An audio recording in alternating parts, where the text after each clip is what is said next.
shootout win in Game 4 to tie the Eastern Conference Finals at 2 each. Jason Tatum of the Celtics says his team can't relax tonight at the start of Game 5. Safe to say Heat coach Eric Spoelstra wants a better start from his team, too. We didn't do things with great intention after that first trigger. We just kind of settled in and just took the first available contested shot. And against, a great defense like they have, or conversely, against us, if you fall prey to that, you're going to feel like you're in quicksand. Eric Spoelstra, Game 5 coverage, Heat and Celtics starting at 8 Eastern on ESPN Radio, TV, and the app. A judge in Nevada denies the NFL's motions to dismiss John Gruden's lawsuit against the league and send it to arbitration. The lawsuit accuses the NFL of leaking Gruden's emails that contained racist, anti-gay, and misogynistic language. Twins rookie right-hander Joe Ryan goes on the COVID-19 injured list today. Rockies outfielder Chris Bryant goes back on the injured list today. Feeling great starts with a great shave. And great shaves start with Barbasol Shaving Cream. And for a limited time only, capture your Barbasol Jurassic World collector cans before they're gone.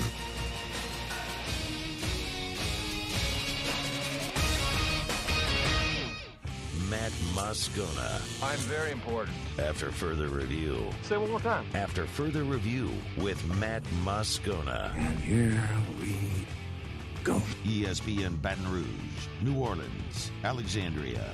Live from the Mercedes-Benz of Baton Rouge studios. That's right.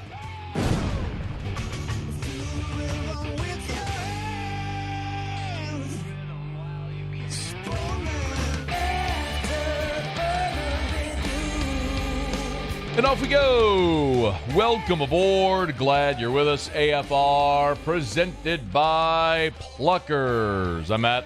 Love you, Matt. Paul O'Neill. They're chanting Paul O'Neill's name. Musso. And Mr. Toby Tomplay.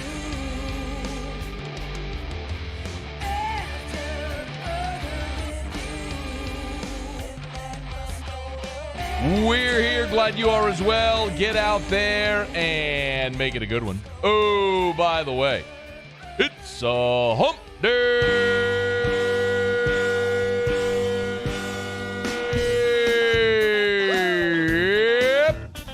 It's hump day. Let's hump, everybody. Mike. What day is it, Mike? It's a comma.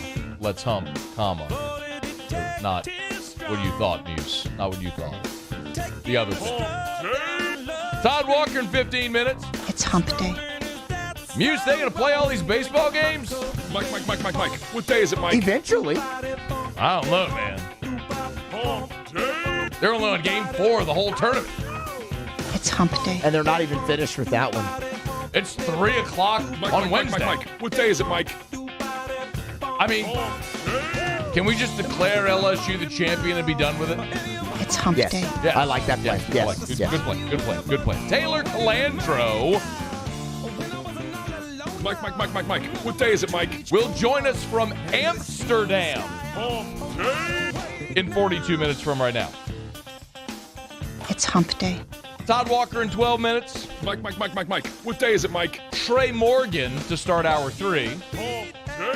Because what else is he going to do? I mean, It's hump day. there's nothing going on. Mike. What day is it, Mike? Sitting in Hoover. It was like quarantine when everyone was like, yes, please let me come on your show.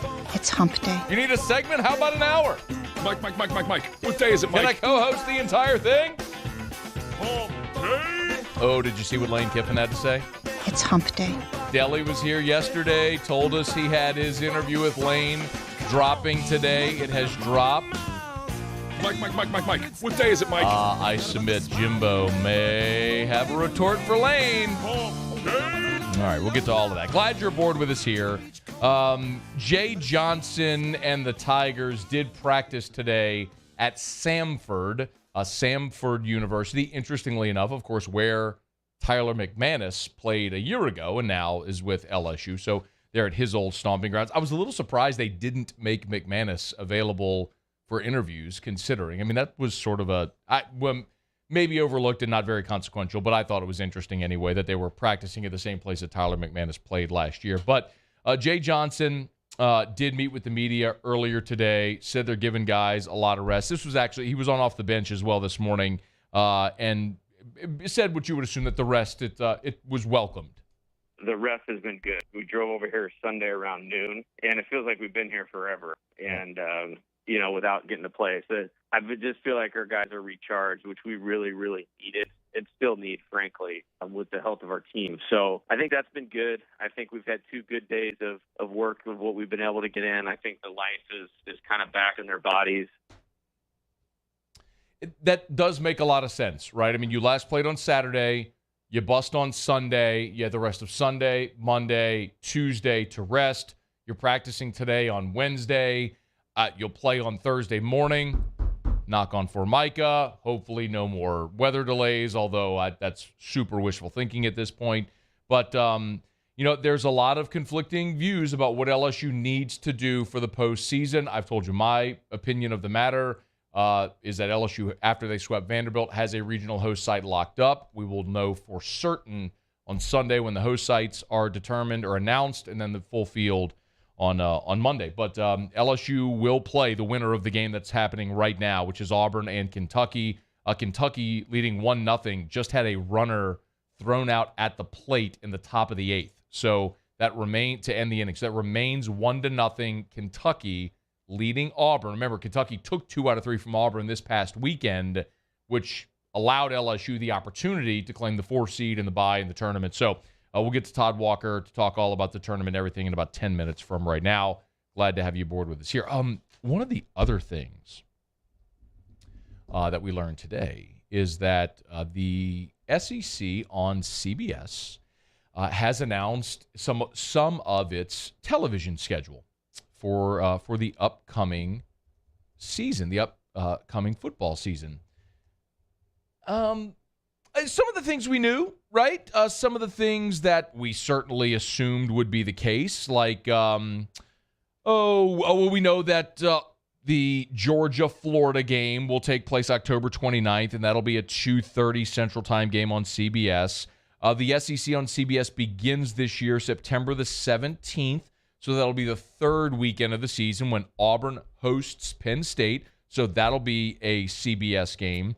The Tony the Tiger Sun Bowl will also be on CBS. Get fired up about that.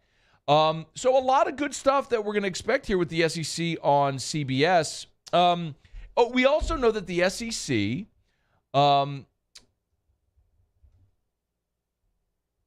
my apologies. We also know that the SEC is going to have their 2 doubleheaders, right?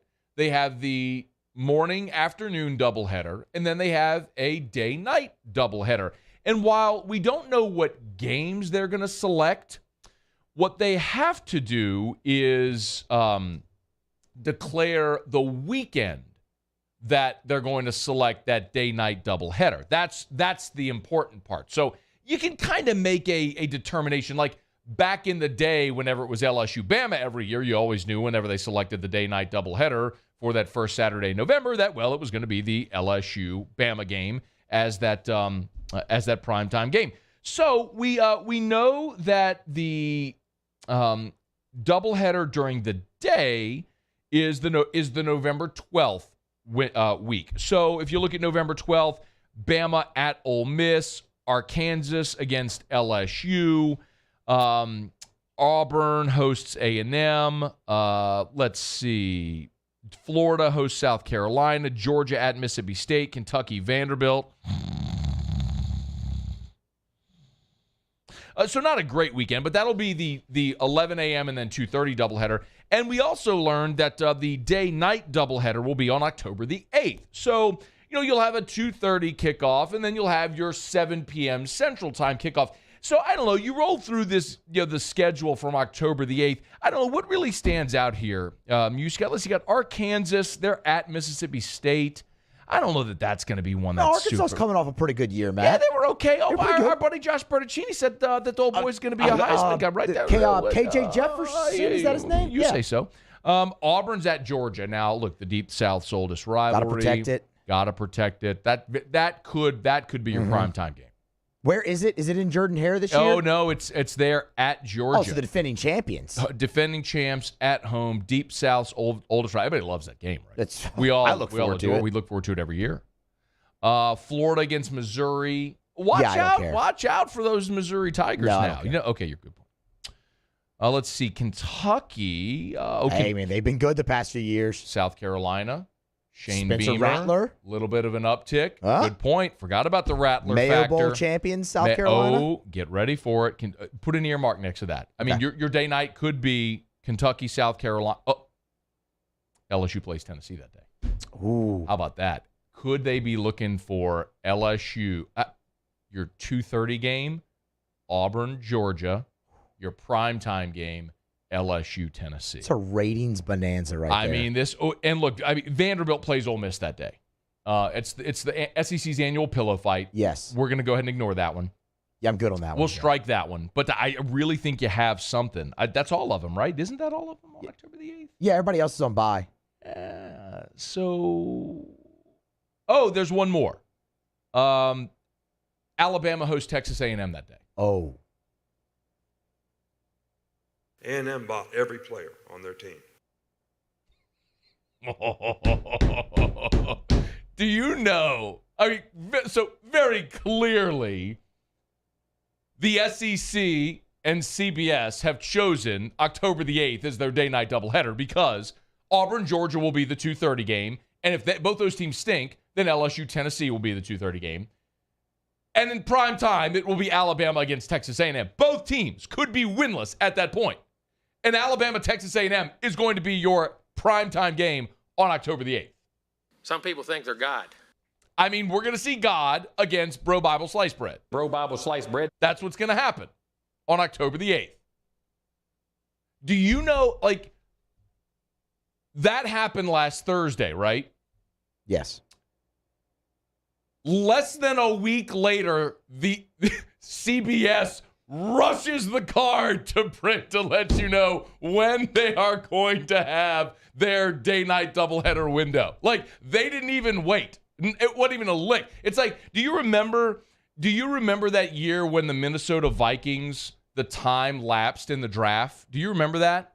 They didn't make their pick. The Vikings, they were on the clock. The clock expired. Well, we all learned the NFL rule is if you don't make your pick, well, then who's next just makes a pick, and then next and next until you make your pick. Well, the Vikings got passed by 8 teams. You had dudes, this was back at Radio City Music Hall where you actually had a table on the floor at Radio City Music Hall. You had dudes in suits literally running to hand the card to the commissioner to make their pick. That's what CBS did as soon as Nick and Jimbo had their little spat last year. They could not get this press release soon enough. Absolutely awesome. I'm not even I'm going to tell you this, Muse. I'll tell you this right now. I might stand corrected here, but typically the CBS windows are standalone windows, right? There isn't an SEC network 2:30 game when the CBS, because it's their prime window. I don't know, but I would think, considering the slate, there would have to be other games on at night. That's an LSU home game against Tennessee. My guess is ESPN probably would want that opposite Bama A&M. I may not even watch LSU Tennessee this year. If Auburn A&M, if Alabama Texas A&M opposes LSU Tennessee, might be the first LSU game in my life I say, I'm not going to watch it. I'll catch it tomorrow. Just watch the replay. Maybe. Yeah. I mean, it was a slam dunk decision for CBS. I mean, somebody probably suggested one of those other games, and the lead executive in the room just probably hit him with and said, no, man. It's going to be Alabama, Tennessee. It's going to be Alabama and A&M. It's just, that's what's happening. Your boy was so triggered. All right, so it is October the 8th, as we all expected. It is official, Bama and Texas A&M. That is the doubleheader, day-night doubleheader day. So they can't formally announce that game will be in primetime until 6 days out. But they had to designate the window, the date. So that's the date of the day-night doubleheader. And you better believe that Bama, Texas A&M will, in fact, be your primetime game this year. to no one's surprise. All right, it's after further review. Quick break. Let's go to Hoover. We'll talk to Todd Walker next. It's AFR. AFR. AFR is brought to you by Clegg's Nursery. Buy local, shop local. For more than 60 years, I've been telling you about our friends. Well, I haven't been telling you for 60 years. I've been telling you for several years, but our friends at Clegg's Nursery for 60 years have been serving the greater Baton Rouge area. 4 locations around town. Siegen Air Airline, LA 16 in Denham. If you're in Denham, you know where that Clegg's is. There's not another garden center within a 5-mile radius of it. Mid-City on Donmore. You turn off of Florida on the Donmore. It's right there. And then, of course, the garden center on Greenwell Springs. Tell you every single day, buy local, shop local. They've got full greenhouses. Telling you, check out the Dippledinas. You can laugh at me. You can say, Scone talking about Dippledinas. I'm telling you, we buy them every year. They're gorgeous summer plants, flowers. They add a ton of color to your outdoor space, and they last. Check them out at Clegg's Nursery. 4 locations in the greater Baton Rouge area. They're partnered with True Value Hardware Store, so anything you'd find at a True Value Hardware Store, you'd also find at Clegg's Nursery. Buy local, shop local. Tell them Matt sent you to Clegg's Nursery. The sun is out. The music is in your control. Your crush is here. The vibe is good. Vizzy Hard Seltzer is a vibe. I've been doing business with Luba for 25 years. They're dependable, trustworthy. It's just the attention to detail with our clients. Our folks have years and years of experience. They're highly trained professionals, but many companies have that asset. What I'd like to think makes Luba a bit different is that we use those talents in a way that truly is dedicated to serving the needs of the folks who depend on us. Bayou Ford has the new inventory to get you in a new Ford truck or SUV today, or customize your next vehicle just the way you want it. All new Bayou Ford vehicles come with a 1 million mile powertrain warranty. The crew at Bayou Ford is going to do right by you. Join 100.7 The Tiger and Our Lady of the Lake Ascension, Saturday, June 25th at the Lamar Dixon Expo Center in Gonzales. Enjoy live music from Ted Durr, Mike Broussard and the Night Train, and Jamie Badron and the Kickin' Cajuns. Make sure you grab a delicious plate of jambalaya from the Mike Ward's Liberty Safes Jambalaya Cook-Off to raise money for the Alzheimer's services of the capital area. The Swamp Pop Music Festival with Supreme Chevrolet. Louisiana's country station. 100.7 The Tiger. This isn't just another day. It's so much more. Kelly's life was put on hold when her auctioneer primary care doctor discovered a rare blood disorder. Her doctor connected her to an auctioneer care team of cancer, heart, and kidney specialists. With multiple primary care locations around Baton Rouge, same-day appointments, and online scheduling, we're relentless about keeping you healthy. Auctioneer Baton Rouge, innovating healthcare for Kelly. If you're in an accident, a car accident, a slip and fall where you're injured, you need to call an attorney. The defendant insurance company, it's their goal to close the case as quickly as possible and pay out the least amount of money as possible. That's why it's important to call an attorney and call the law office of O.C. Brown. At the law office of O.C. Brown, we're a family-owned firm. We want to be your law firm for a lifetime. Gulf Coast Office Products is a nationally recognized Savin office equipment dealer based right here in Louisiana. Over 100 employees strong, Gulf Coast has the boots on the ground to support all vertical markets, from education, engineering, legal, and finance. With the latest in office technology, from desktop to production segment units, Gulf Coast and Savin have the perfect fit for you. Call 225-756-2644. That's 756-2644 for Gulf.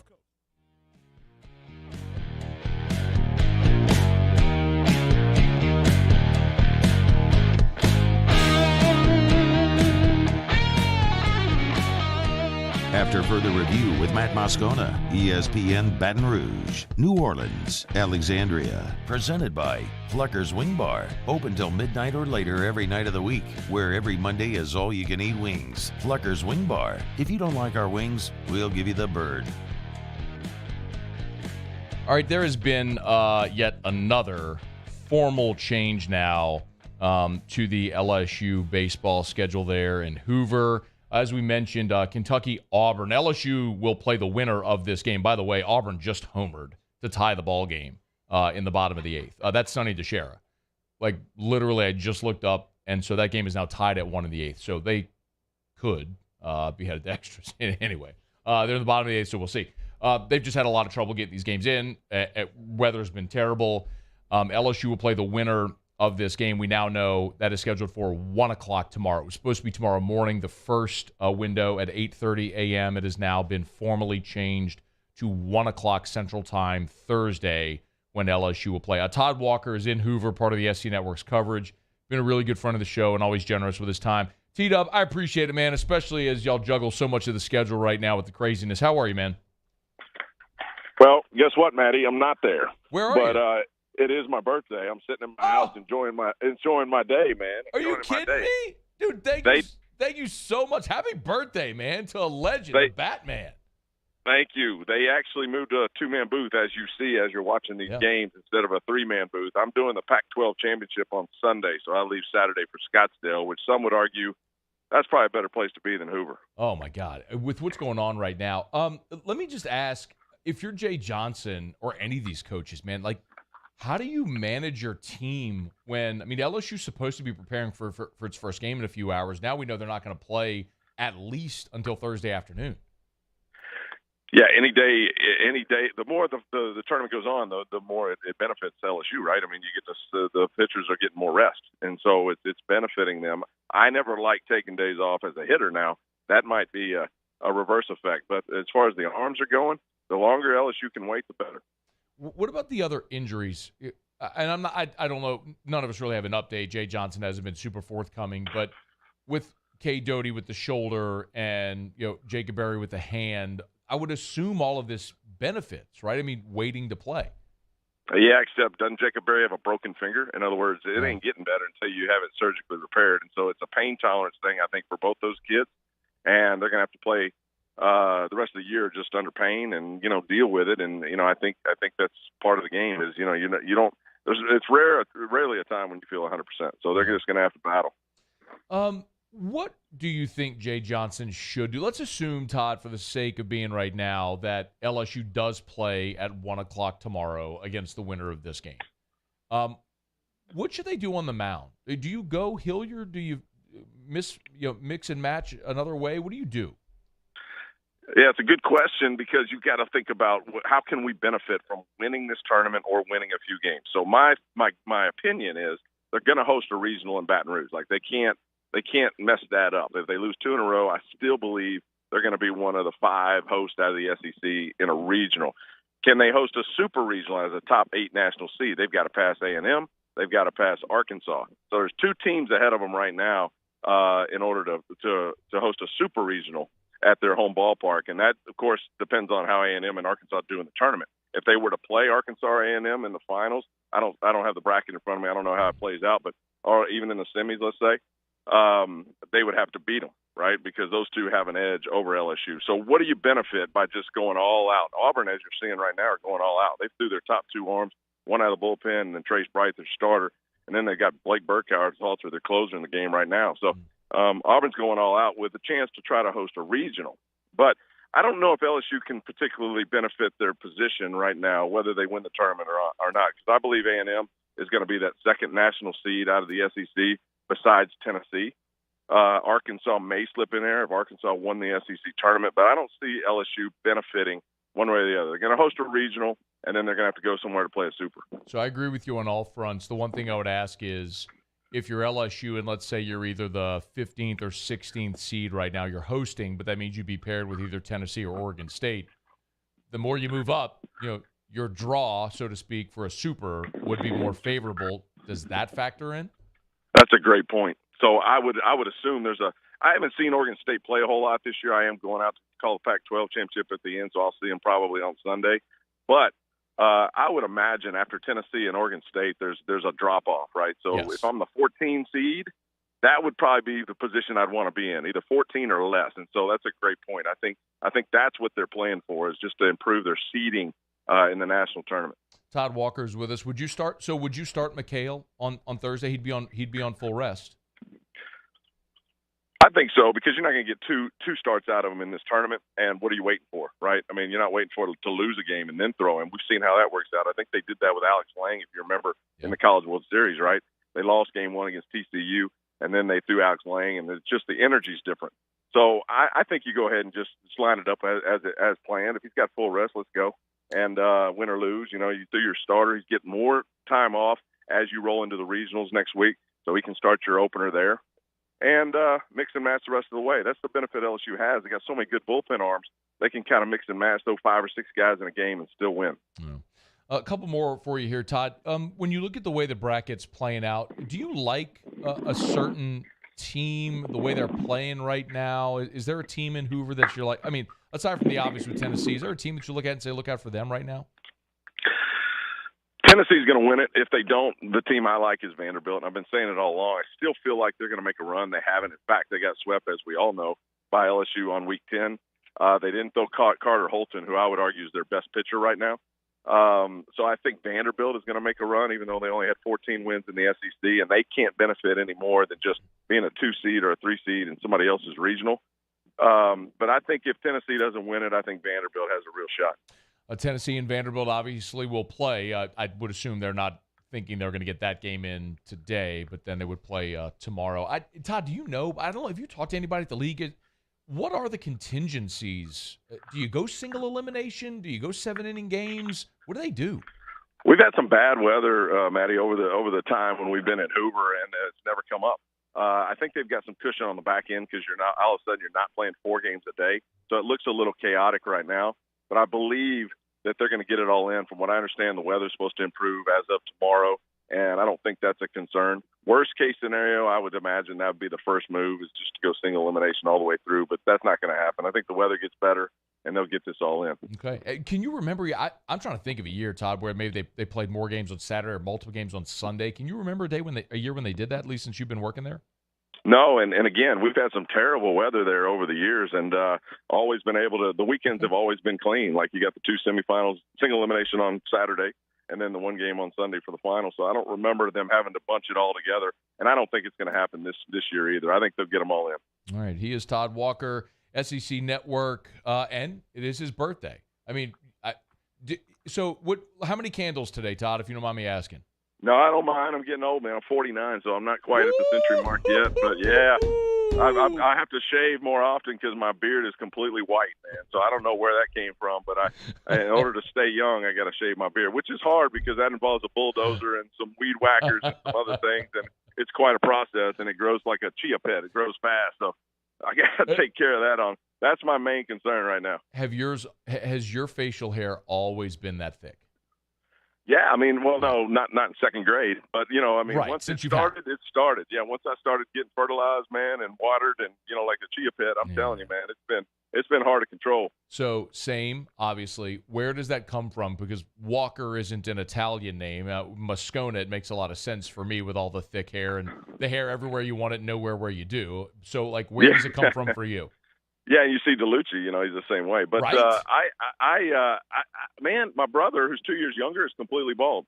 So I don't know if we will ever know, how all that works out. I'm just thankful that I got some. Yeah, genetics. My brother, who's 2 years older, has a full head of curly hair. I'm 2 years Same younger, deal, and yeah. I'm totally bald. So whatever. You get to be you older. Still look good, man. You still look good. Oh, you've got the devastating good looks and the sweet swing and the TV gig and all that stuff, and I'm just the fat guy here talking on radio with my bald head shining. Hey, man, I hope you have an awesome birthday, man. I thank you so much for taking the call on your birthday and always being so accessible, man. We really appreciate you, bud. Absolutely, man. Love talking to you guys. Thank you. Thanks, man. You're the best. That's Todd Walker. We appreciate him. Former Tiger great, of course. I mean, LSU legend now on the SEC Network. My apologies, y'all, when I led that off. I thought Todd was in I thought he was in Hoover. But I'll admit to you, it's been very hard to watch the coverage because there have been no coverage. We've watched more SEC story than we have baseball games. I feel like I've watched Hold the Rope 16 times over the last 48 hours. So we appreciate that. So he said he thinks they're going to get it in. I mean, and you know what? There's a little bit of where that makes sense, doesn't it? Where, he says, it looks chaotic early, but it kind of cleans up because you get the single elimination, you have fewer games. And I guess that kind of makes sense. So maybe they'll be able to get it all in. Fingers crossed and hope so. I would love to see LSU get at least 2 games because, look, Todd agreed with me there. I think LSU has a regional host locked up. I understand some of the national sites, D1 and Baseball America, have LSU as a 2 seed. I'm telling you flatly, I think they're wrong. Now, I could be wrong, and y'all can all point and laugh at me on Monday if I am. But I think LSU has a regional host site locked up. When they swept Vanderbilt, it's done. And now it's just a matter of how high can you go to try to avoid Tennessee and Oregon State in the Super. All right, it's after further review. Quick break. We'll go around the SEC, and then we're heading to Amsterdam. Bourbon Dictionary with Taylor Calando Internacional. That's not how they talk in Amsterdam, though, right, Alondra? But was my accent good, though? She gave me the thumbs up, the A-OK. She's authentic. She would know. All right, it's AFR. Stay with us. AFR. AFR is brought to you by Rouse's, the official supermarket of LSU Athletics and the official supermarket of the New Orleans Saints. Couple things got to remind you about with Rouse's. Of course, they got everything you want. Like if you want some grab-and-go dinner tonight, they got you. When you walk into Rouse's, you'll see everything you need. You go to the right, that's the groceries. You go to the left, that's the food. If you want the hot and boiled seafood kiosk, you want boiled crawfish, boiled shrimp, they got it for you. You want to grab a lobster and prepare your own tonight or some fresh fish, you could do that at Rouse's. The meat market is amazing. I tell you all the time, we love their brisket. It's fantastic. That's usually our Sunday after church thing. We'll go to Rouse's in Long Farm. We'll go pick up some brisket and some sides, and that'll be lunch for us. Of course, great wine and beer and liquor selection, all your craft beers and great whiskey as well. They got it all at Rouse's. And if you're doing your shopping, remember, they have curbside pickup and delivery options. So you can select all your items on the Rouse's app. They'll pick it up, bring it out to you when you get there, or have it delivered to your home. Rouse's.com. Rouse's. This feels like home. Bayou Chrysler Dodge Jeep Ram has $5,000 off the new 2022 Wagoneer. We have Wagoneers in stock with $5,000 off. All new Bayou Ford vehicles come with a 1 million mile powertrain warranty. The crew at Bayou is going to do right by you. Gulf Coast Bank and Trust is giving our customers the power to bank anywhere, anytime during this challenging event. And we're right there with you. Our mobile banking app is a smart way to manage your money and time. Gulf Coast Bank and Trust, the bank that cares about you.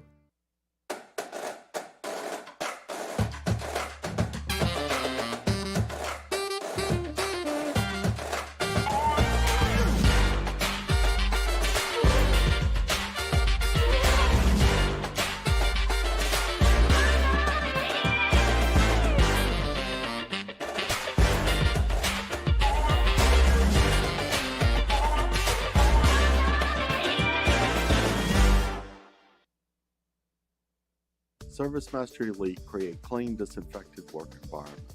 As a local business, we take pride in serving the New Orleans and Baton Rouge areas. Our cleaning protocols follow CDC and OSHA standards for healthcare settings, offices, senior living, restaurants, and industrial plants. Contact ServiceMaster Elite to get your operation ready for reopening with germ disinfection cleaning. ServiceMaster Elite, the trusted choice in professional cleaning since 1996. It's no secret. The best oysters in Baton Rouge are at Jolie Pearl Oyster Bar. Enjoy mouth-watering South Louisiana flavor and oysters from all over the country. And don't forget our nightly drink specials.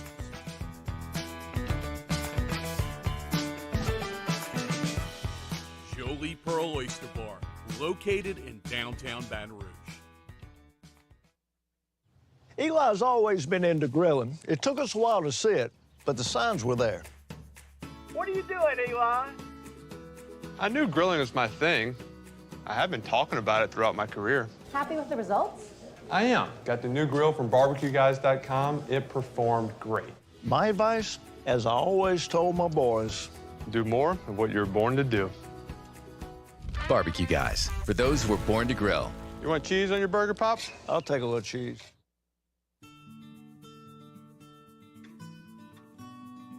This is a house call. This is a follow-up appointment. This is a diabetes checkup. This isn't just more convenient care, it's more advanced care.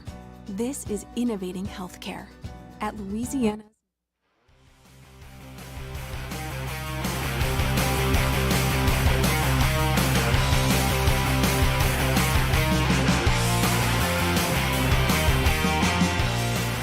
After further review with Matt Moscona, ESPN Baton Rouge, New Orleans, Alexandria. Presented by Flecker's Wing Bar. Open till midnight or later every night of the week, where every Monday is all-you-can-eat wings. Flecker's Wing Bar. If you don't like our wings, we'll give you the bird.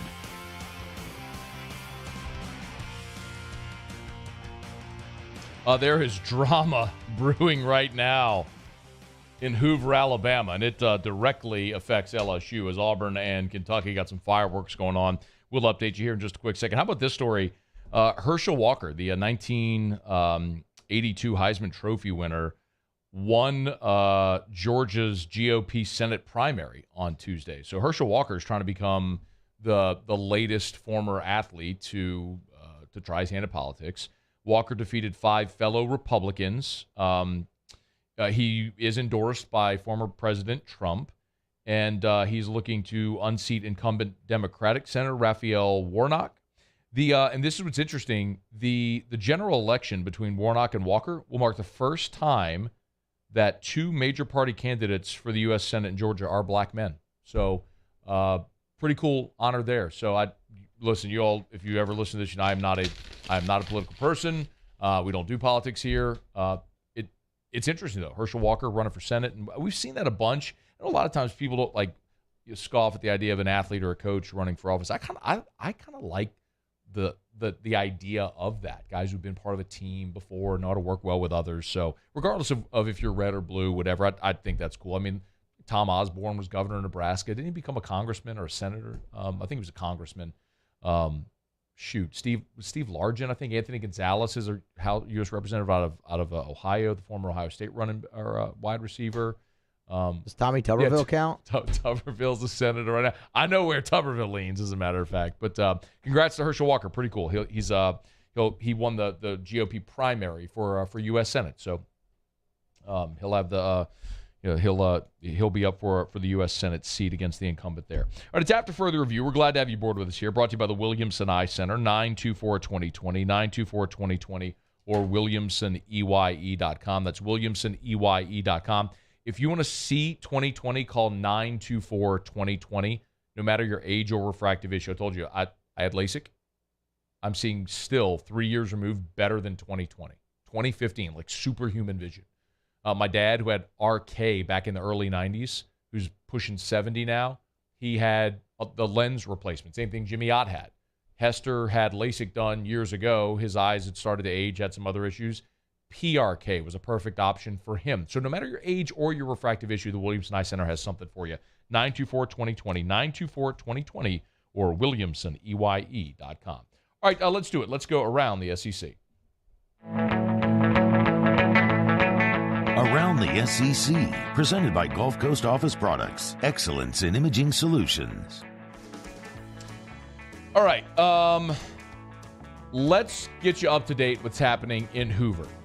So Kentucky was leading 1-0 in the bottom of the 8th. Auburn's Sonny DeShera homered to tie the game. Looked like we might be headed for extras potentially. Well, in the top of the 9th, Kentucky has gone back-to-back. Oraj Anu and Adam Fogel back-to-back solo homers for Kentucky, who now lead it 3-1 in the top of the 9th. Still nobody out. Well, now one out after a strikeout. Only one out for Kentucky. But again, the Wildcats lead it 3-1. The winner of this game, of course, will play LSU on Thursday in what is now scheduled for a 1 o'clock first pitch in Hoover. Kentucky leads by 2. As they are still batting here in the top of the 9th. All right, let's run through the rest of the bracket to get you caught up. Yesterday's action, Bama beat Georgia 5-3, so Bama advances. They'll play Arkansas in what will be the next game there in Hoover. Florida beat South Carolina in extras 2-1, so Florida will play the 2-seed Texas A&M today in what is scheduled for an 8:45 Eastern, 7:45 first pitch. Let's all knock on wood and hope that gets played. Deep into the night, past 1 a.m., Vanderbilt outlasted Ole Miss 3-1. So Vanderbilt advances. They will play the top seed Tennessee in a game that is TBD. If they can get it in tonight, they will. Otherwise, it would be tomorrow. That is still officially TBD. Kentucky and Auburn, as we mentioned, they are now in the 9th inning with Kentucky leading Auburn 3-1. The winner takes on LSU in what has officially been moved to 1 p.m. Central Time tomorrow there at the Hoover Met. So that catches you up. Again, we're hopeful, as it looks clear right now in Hoover, that the showers stay away and they get a lot of baseball in, because still a lot of baseball to be played for the remainder of this week. But as soon as this game goes final with Auburn and Kentucky, we'll let you know, because that will be LSU's opponent. All right, there you have it. That is Around the SEC, presented by Gulf Coast Office Products. Shout out to our guy Trey Beal and our friends at Gulf Coast Office Products. They're online at gcopnet.com, gcopnet.com for Gulf Coast Office Products. Face-to-face sales, service after the sale. That's what you get at Gulf Coast Office Products. And, of course, our friends at Gulf Coast Office Products, a national leader among Saban dealers, but they will service all different makes and models. Baton Rouge, New Orleans, North Shore, and Lafayette. Gulf Coast Office Products, gcopnet.com for Gulf Coast Office Products. How about our guy, Mincy? Ben Mintz. I mentioned the Ole Miss you so spelled this. I mentioned the Ole Miss Vandy game, which went deep into the night. Ben Mintz, of course, of Barstool Sports, is an Ole Miss alum, and he is in Hoover representing Barstool. Well, the Vandy Whistler was at this game last night, of course, as he is at every game, and Ben Mintz went and found him and confronted him. And the Vandy Whistler dropped some F-bombs on Mincy. Like, we're showing the video here. We're not going to play the audio of it because there's some bad language from the Whistler. The most interesting part about this is Mintz is the least confrontational human I know. Yes. Like, I mean, he walks, and second most surprising thing. The most surprising part of this is the Vandy Whistler is literally the first seat next to the Vanderbilt dugout. I mean, it is dugout, seat, Whistler. I mean, he is right there with his wife. Apparently, they give this guy preferred treatment. They love him. Which, I mean, that's a whole different issue, honestly, we could talk about. Also, the fact that he's allowed to sit next to the boom mic like he was last night is a problem that the league office should look into. Absolutely. That guy should be nowhere near a microphone, ever. So what Muse is referring to, if you're not, and you could see it, right, if you're watching this video, there's a microphone right next to the dugout. It's a field mic and a crowd mic, basically, to capture a lot of the ambient sound from the crowd and from the crack of the bat and all that sort of stuff. You know, the ball hitting the mitt, all of that stuff. Well, when the Whistler is literally 5 feet from that microphone, it's going to pick up the whistle. Yes. Move him far away from there. Let it be drowned out. Mincy. Dude, he did it in the most polite way possible to confront somebody. That's the thing. He wasn't yelling or cursing at him. He was just like, sir, you should be ashamed of your behavior. So good. You are ruining the experience for all these people, and you have been for too long. He says you should be ashamed of your behavior. Hit him with the you should be ashamed. You should be ashamed of your behavior. Like, it's like a 70-year-old man. And Mincy's walking up to him like, you should be ashamed of your behavior. I mean, in the same way that, like, your grandmother would talk down to you if you, like, wiped your hands on the wall or something. Like, you should be ashamed of yourself. Or if you backtalked your parents, your grandmother, you should be ashamed of yourself. That's what Mintz did. Mincy wasn't mad. He was just disappointed. He was just disappointed. Oh, Mincy. Y'all go check it out on Twitter if you missed the video. He's on Twitter at Barstool Mincy, our guy. And then apparently the Whistler confronted Mintz after the game, and they flipped in the bird and drove off in a golf cart. How did the Whistler get in a golf cart? I'm telling you, this guy gets preferred treatment. Like, I don't understand. I'm telling you, man. I think he's a guy. I didn't think he's a guy. All right, let's go to Amsterdam. Taylor Calando joins us next. It's AFR. AFR. Man, I love telling you about Insurance Network of Louisiana because all of us have to have insurance, and too many of us are overpaying and or underinsured. So I share great testimonials with you and have for years about AFR listeners that have called Insurance Network of Louisiana and have shopped independently for free to get better coverage for less money. I say that and it might go in one ear and out the other, but the point that I really want to hammer is that when you call Insurance Network of Louisiana, they are not selling you anything. This does not cost you money. I know that's such a foreign concept because we are so bombarded with ads and we just think all the time someone's trying to sell us something. That's not what they're doing. You call, they look at your current insurance policy, then they go shop because they have relationships with dozens of the top-rated companies in the world. They go shop independently for free to see if they can find you better coverage for less money. If they can't, stick with what you got. Or maybe you come away with better coverage and paying less and you didn't even know it was possible. Give them a call, 293-0450.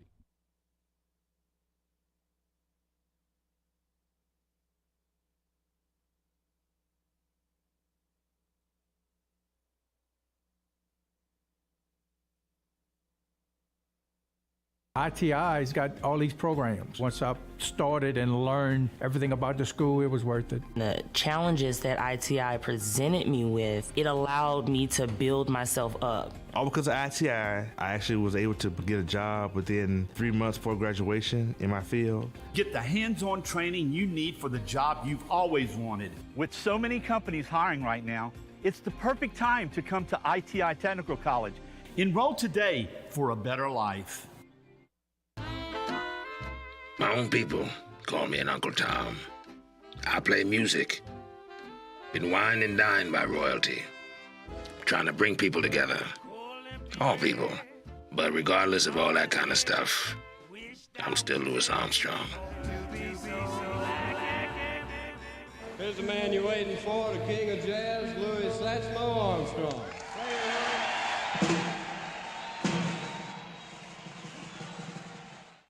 Bayou Ford has the new inventory to get you in a new Ford truck or SUV today, or customize your next vehicle just the way you want. All new Bayou Ford vehicles come with a 1 million mile powertrain warranty.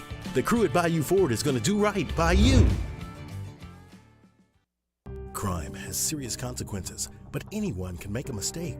If you find yourself in trouble with the law, know that you have rights, and it's okay to demand them. The law offices of O.C. Brown are here to protect you and your rights. Felony or misdemeanor, DUI or drug charge. No matter what crime you're accused of, you still have rights.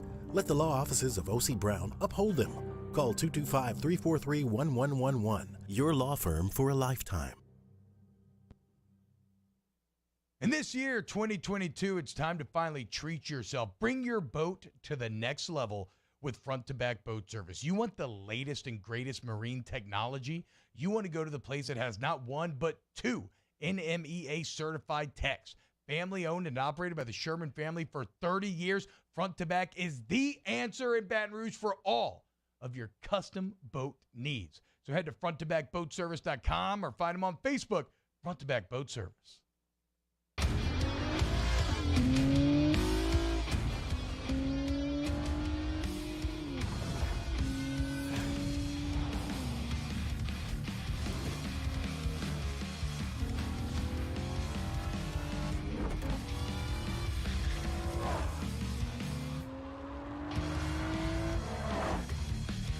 Visit Acura of Baton Rouge for attractive offers on the MDX.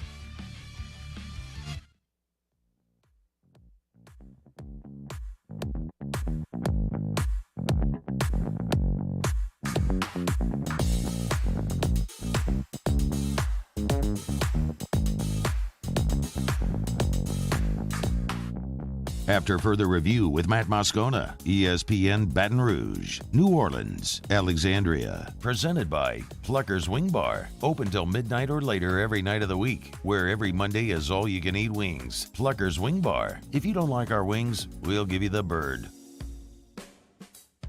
They're the gang with the slang. This is Bourbon Dictionary with Matt Moscona and Taylor Calando. Huh. We're not going over to Perkins Road. No, we're not. We're going all the way up to Amsterdam, or should I say over to Amsterdam, where it's 10:48 p.m. local time. That's where we find our buddy Taylor Calando. How are you, dude? Oh, I'm good. My wife you was are. supposed to tell me how to say hello in Dutch, but we've already forgotten. I don't know any Dutch. All right. Are you drunk right now? Yes or no? No. Oh, No. then why not? You're in Amsterdam at 10:45 at night, and you're not drunk? What's wrong with you? I had a couple beers. My wife is 4 months pregnant right now. So? What kind of excuse is that? If I want to be a happy man, my wife also needs to be happy. I think you know that too, Matt. Well, I'll tell you this much. By the way, Muse, can you pull this up? This is a song called Amsterdam by Nothing But Thieves. I've never heard it before. Let's hear it. Can you hear it at all? No? Oh, that's because I have it muted. My bad. Hang on 1 second. Here we go. Boom. There it is. Hit it. Have you heard this song yet there, Taylor? Nope. What's the song called? Amsterdam. Today I heard Adele in a cafe. Adele. That's exactly what Billy you expect. Joel the other day in a cafe in Paris. Yeah. They love American music over here, man. Of course they do, because their music stinks. Well, I mean, Adele is not American, but you know what I'm saying. Well, that's actually a very good point. But I would imagine that Adele's music has only become popularized because of American consumers. But anyway, all right, let's talk about the booze. By the way, if we have time for questions for Taylor, we'll get to them. So email, tweet me, text me in the 225-396-4400, 396-4400, 396-4400, your questions for Taylor. All right, give me some Paris stories. Give me some Paris drinking stories. So we just got to Amsterdam. We spent 4 days in Paris. Paris is an awesome city. In the weather here, it's springtime here. It's a little cool. It's beautiful. Even in Amsterdam, it's a little chillier. Paris, we went to a very famous liquor store. That there's 2 locations there, and some of the whiskey nerds listening are going to know it. It's called La Maison du Whiskey. No clue. And I am a whiskey nerd. So they are the importer for Sazerac in France. They import all of the Sazerac into France that comes into France. But they also have 2 storefronts in Paris. While I was there, the first thing we did when we got there is went to the store, one of their stores, because it was like 0.2 miles from our hotel, and we didn't have a lot of time that day, so we just went over there. They were unloading a box of Weller 12 when I got there. I hate you so much. And it's a cool Weller 12. It's a 700 milliliter, which is 70 centiliters over here, and it comes in a box, and it has French written on the back with mentions of Van Winkle and all kinds of stuff. Very cool. And I texted you earlier, and I think it was $45, maybe 50 American. I think it was 45 euros. I texted you earlier, and I said I am the last person on earth that needs any whiskey luck. And I walked in, and they were cutting the boxes open of the Weller 12. But they had Blanton's on the shelf. They had what else did they have? Eagle Rare, Buffalo Trace. Eagle Rare, 90 proof Buffalo Trace, which I've never seen, and I think it's a European only bottle. So some cool stuff, and it was just a cool store. Actually, one of the guys that worked there went to school at Tulane. Oh wow, how did that work out? I don't know. He went to Tulane. Now he works at a liquor store in Paris. That's crazy. I mean, I'm looking at the pictures you sent me, which really is pretty crazy. I wish you had posted these on social media so I could have pulled them up for our audience watching. But yeah, I'll do it after I get off. Okay, so make sure you go follow Taylor on Twitter. What you're at T Cedro or something like that? No, it's at Taylor Calando now. I changed it because you gave me so much grief over it. Thank you, because your Twitter handle was awful. I mean, no one could find you. It was terrible. So find that or on Facebook as well. So what about in Amsterdam? What's the scene like? And by the way, why are you able to find Blanton's, Eagle Rare, Weller 12, all that stuff on the shelf in Paris, but not here? Like why is it more accessible there seemingly? Out of respect for your sponsor, let's move on. I'm not sure. Well, I mean, it's okay. I mean, look, I love Sazerac. I love Sazerac Rye. I love the Sazerac company. Is it just a distribution thing? Man, I don't know, because I talked to that guy in that store. My wife was so ready to leave, and we went there twice. I talked to him for about an hour both times. She was about to kill me. and I wasn't even looking. I was picking his brain because they import all the Sazerac, and they still haven't gotten their antique collection this year yet either. They're supposed to get it in July, so they're backed up with shipments. But I mean, he said they usually have Blanton straight from the barrel and Blanton's Gold on the shelf too. That's awesome. So it does not make sense to me. I don't know why. Well, I do. But there's things that we get in the U.S. obviously that they can't get. But I mean, everybody wants Sazerac right now. Yeah. So there's two. We got about 2 minutes left. I do want your opinion on this because tonight, of course, every Wednesday, T-Bob and I go to Oliver Twist. We host Scone and Tea, and the guys over there, great dudes, you know them, do what they call a break-even bottle, where they will sell pours out of that bottle during the show at a cost that is a break-even cost for them. Tonight is by far the rarest of the break-even bottles we've had so far. We've had some really good ones, but tonight is the Willet Single Barrel Bourbon Purple Top. Yeah. So those, okay. That is I think it's out of 150 bottles, or it is a single barrel, and I think they are 7 or 9 years, the Purple Top that you're going to drink tonight. Those were done by the distributor Wines Unlimited, who distributes Willet in Louisiana. They did a state pick of bourbon and rye, and you if you get really lucky, you can find those at a retailer somewhere around town, or get a pour like tonight. Highly suggested if you have not tried Older Willet, bourbon especially. Sorry, it is age stated. It's 9 years. It's 9-year bourbon. I've never even seen a purple top before, Willet. So they exist, and they get very, very, very crazy. You don't see them often, and you definitely don't see them in Louisiana at all. So y'all come to Oliver Twist tonight because that would normally be a $40 pour. It's a $10 pour tonight. You must go.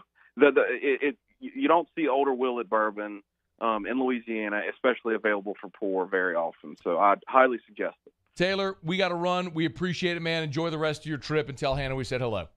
All right, Matt. Thank you. We appreciate it. Help me out there, Muse, with the button if you would. All right, that's going to do it for us here in hour number 1. Quick break. Sportscenter is coming up. Trey Morgan right after the top of the hour. AFR. AFR is brought to you by GMFS Mortgage and GMFSmortgage.com. Changing lives since 1999. Home buy, refi, construction loans. They do it all at GMFS Mortgage. And as I mentioned, they are our state's largest local lender. So no matter what part of Louisiana you are in, if you are thinking of buying a home, if you're buying, building, renovating, if you want to refinance, great time to call GMFS Mortgage or to log on to GMFSmortgage.com. Tap loan officers there at the top of the page, and you'll find a local loan officer near you no matter where you are in Louisiana. You could search by branch location, by how close they are to you physically right now. Learn more at GMFSmortgage.com. They just celebrated 23 years in business just last month.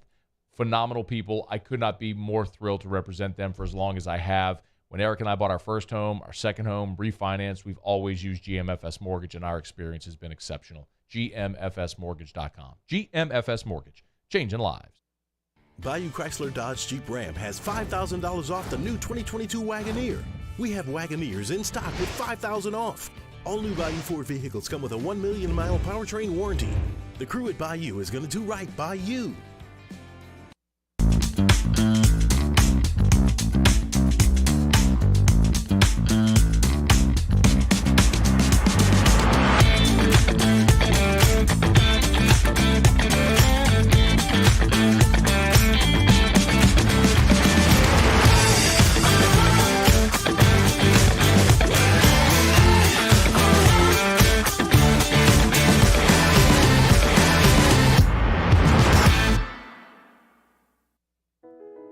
I've been doing business with Luba for 25 years. They're dependable, trustworthy. It's just the attention to detail with our clients. Our folks have years and years of experience. They're highly trained professionals, but many companies have that asset. What I'd like to think makes Luba a bit different is that we use those talents in a way that truly is dedicated to serving the needs of the folks who depend on us. Are you a licensed contractor? There's lots of good contractors in Louisiana doing work the right way, but unfortunately, too many unlicensed contractors are working outside the licensing requirements. Working as a contractor in Louisiana requires a license for the company doing the work. The Louisiana State Licensing Board for Contractors wants to help you get licensed to allow you to conduct work legally. It's not difficult to get the license. We can help you. Go to lacontractor.org for more information. Licensed contractors, it's the law. This isn't just another day. It's so much more. Kelly's life was put on hold when her auctioneer primary care doctor discovered a rare blood disorder. Her doctor connected her to an auctioneer care team of cancer, heart, and kidney specialists. With multiple primary care locations around Baton Rouge, same-day appointments, and online scheduling, we're relentless about keeping you healthy. Auctioneer Baton Rouge, innovating healthcare for Kelly. If you're in an accident, a car accident, a slip and fall where you're injured, you need to call an attorney. The defendant insurance company, it's their goal to close the case as quickly as possible and pay out the least amount of money as possible. That's why it's important to call an attorney and call the law offices of O.C. Brown. At the law office of O.C. Brown, we're a family-owned firm. We want to be your law firm for a lifetime.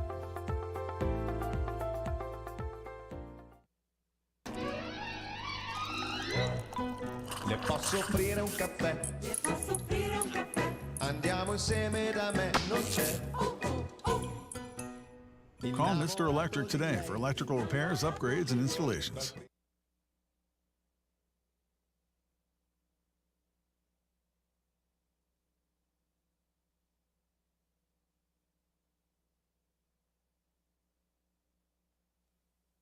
This is Sportscenter.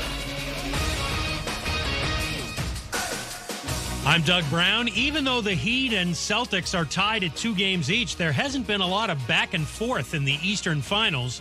The last lead change came in the first quarter of Game 2. Game 5 tonight in Miami. Former NBA player Quentin Richardson believes the Celtics have the edge right now. They got more athleticism and them two-way players more so as far as like offense and defense with just up and down a roster with Boston. I mean, I don't know. I mean, it's still a 3-game series. It could go either way, but it looks more like it's trending towards Boston's way. Quentin Richardson on KJ and Max. Our Game 5 coverage starts at 8 Eastern on ESPN Radio, TV, and the app. ESPN's Adam Schefter reports quarterback Colin Kaepernick will work out for the Raiders today. He hasn't played in the NFL since 2016 when he started kneeling during the national anthem. At the French Open, all of the reigning Grand Slam women's champions are now out of the tournament by the second round. Emma Raducanu knocked out today. On the men's side, Novak Djokovic, Carlos Alcaraz advanced today. Feeling great starts with a great shave. And great shaves start with Barbasol Shaving Cream. And for a limited time only, capture your Barbasol Jurassic World collector cans before they're gone.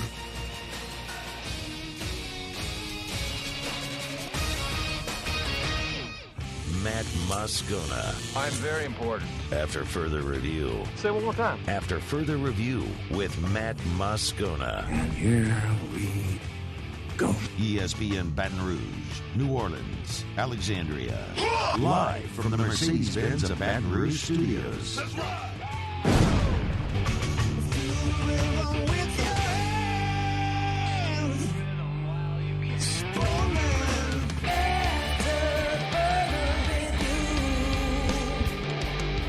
Hour 2, off we go. Welcome aboard. Glad you're with us. AFR. Presented by Pluckers. I'm Matt. I am sweating. Paul O'Neill. They're chanting Paul O'Neill's name. Musso. And Mr. Toby Tomplay.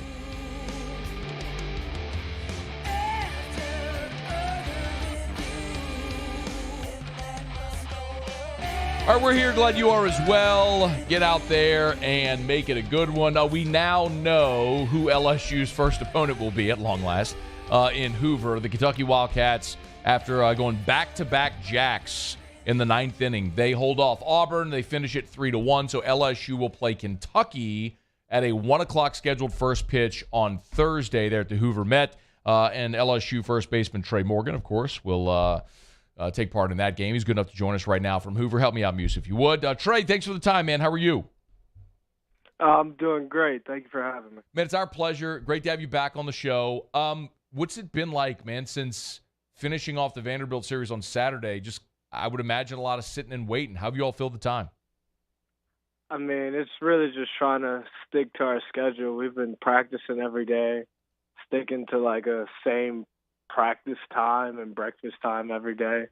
But the evenings, there's not much you can do, so we've really just been sitting around.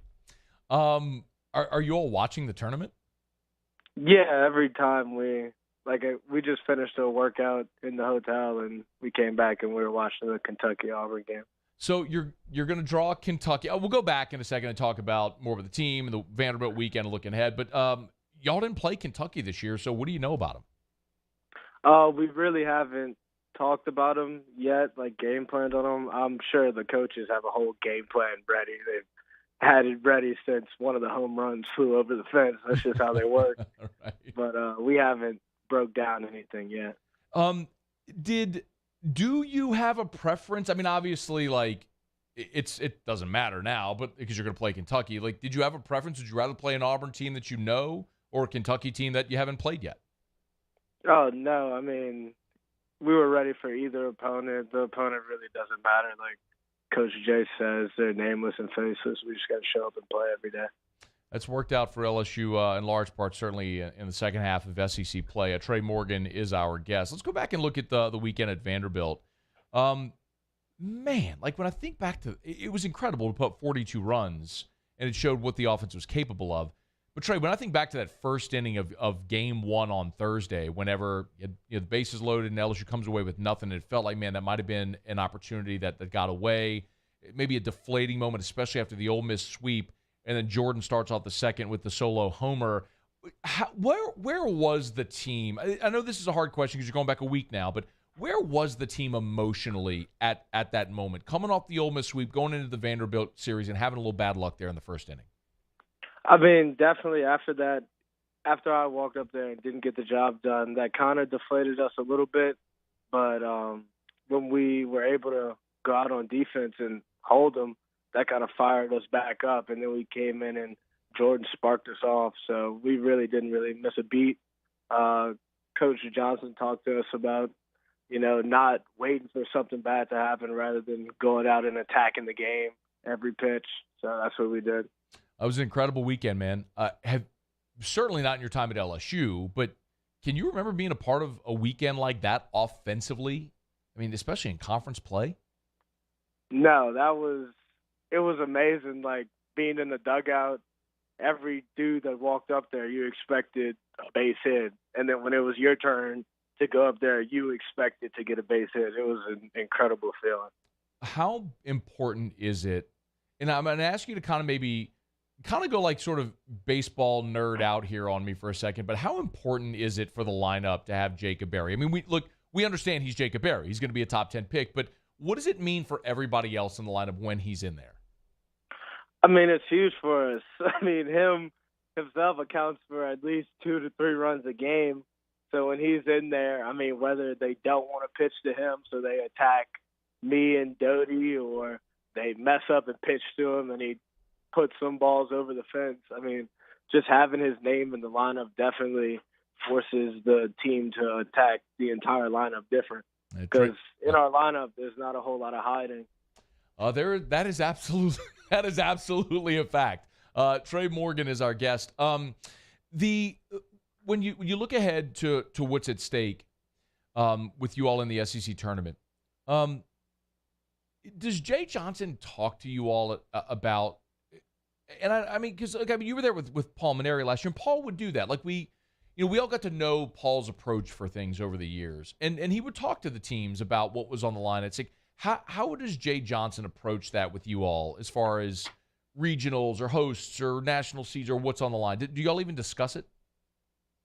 I mean, we rarely discuss it. We mostly talk about how we're playing every game. Like, if we lose, we go home. Like, every game should be played like it's our most important game.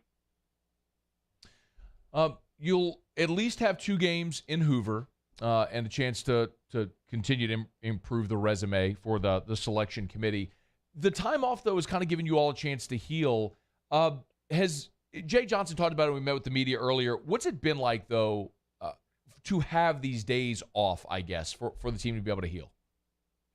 I mean, to the start, like when we earned the bye and we were expecting just to get those like couple of days off, it was nice, to have like a little simulated practice and then get right back into the swing of things. But like towards the end, like today and a little bit yesterday, the lull definitely sets in a little bit.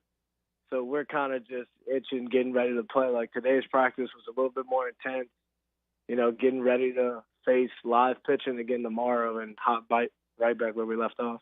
How, or is it difficult when you take, I guess, let's see, from Saturday, so you have Sunday, Monday, Tuesday, Wednesday. If you have 4 days off, does it affect you as a hitter not seeing live pitching for 4 days?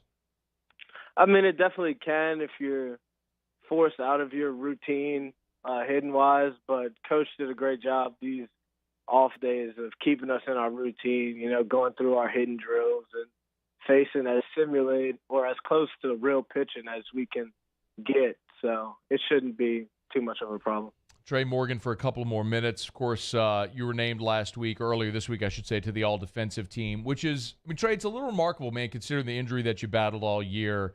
To hit 329 and to be on the all-defensive team, have you felt limited? Or maybe a better way to ask it is, how limited have you felt this year, wearing that brace?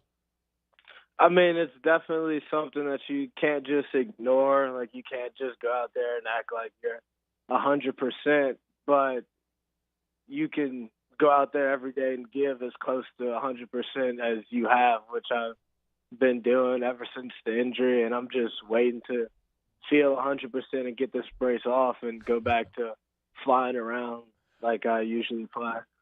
Still, to hit 329 and to be on the all-defensive team with a knee brace on, it's pretty impressive, man. That's pretty stinking impressive. Do you feel like you've gotten, like, has it healed over the course of the season, or is it one of those things where you're just not going to feel right until after the year? It's definitely healed a lot since the initial injury. Like, the pain I felt when it first happened, like, it was, if that wasn't a tear, which it wasn't, then I would hate to feel what a tear really felt like, you know? Yeah. But as I'm getting closer to getting it off, it's felt much better. Man, it's a fun time of year. You know, obviously, school's done. You all are all baseball right now. You got a lot of meaningful games. And look, the end of May and in June is just way more fun when LSU's playing meaningful baseball games. Man, look, I know you just finished a lift in practice. We appreciate you for taking a couple of minutes to jump on the phone with us. Best of luck tomorrow in the game and for the full stay in Hoover, man. We'll be in touch, all right? Thank you. Yes, sir. That's our pleasure. Trey Morgan, our guest here. Help me out, Muse, if you would. Trey Morgan, our guest here on After Further Review. We appreciate him for taking some time here as the Tigers over in Hoover.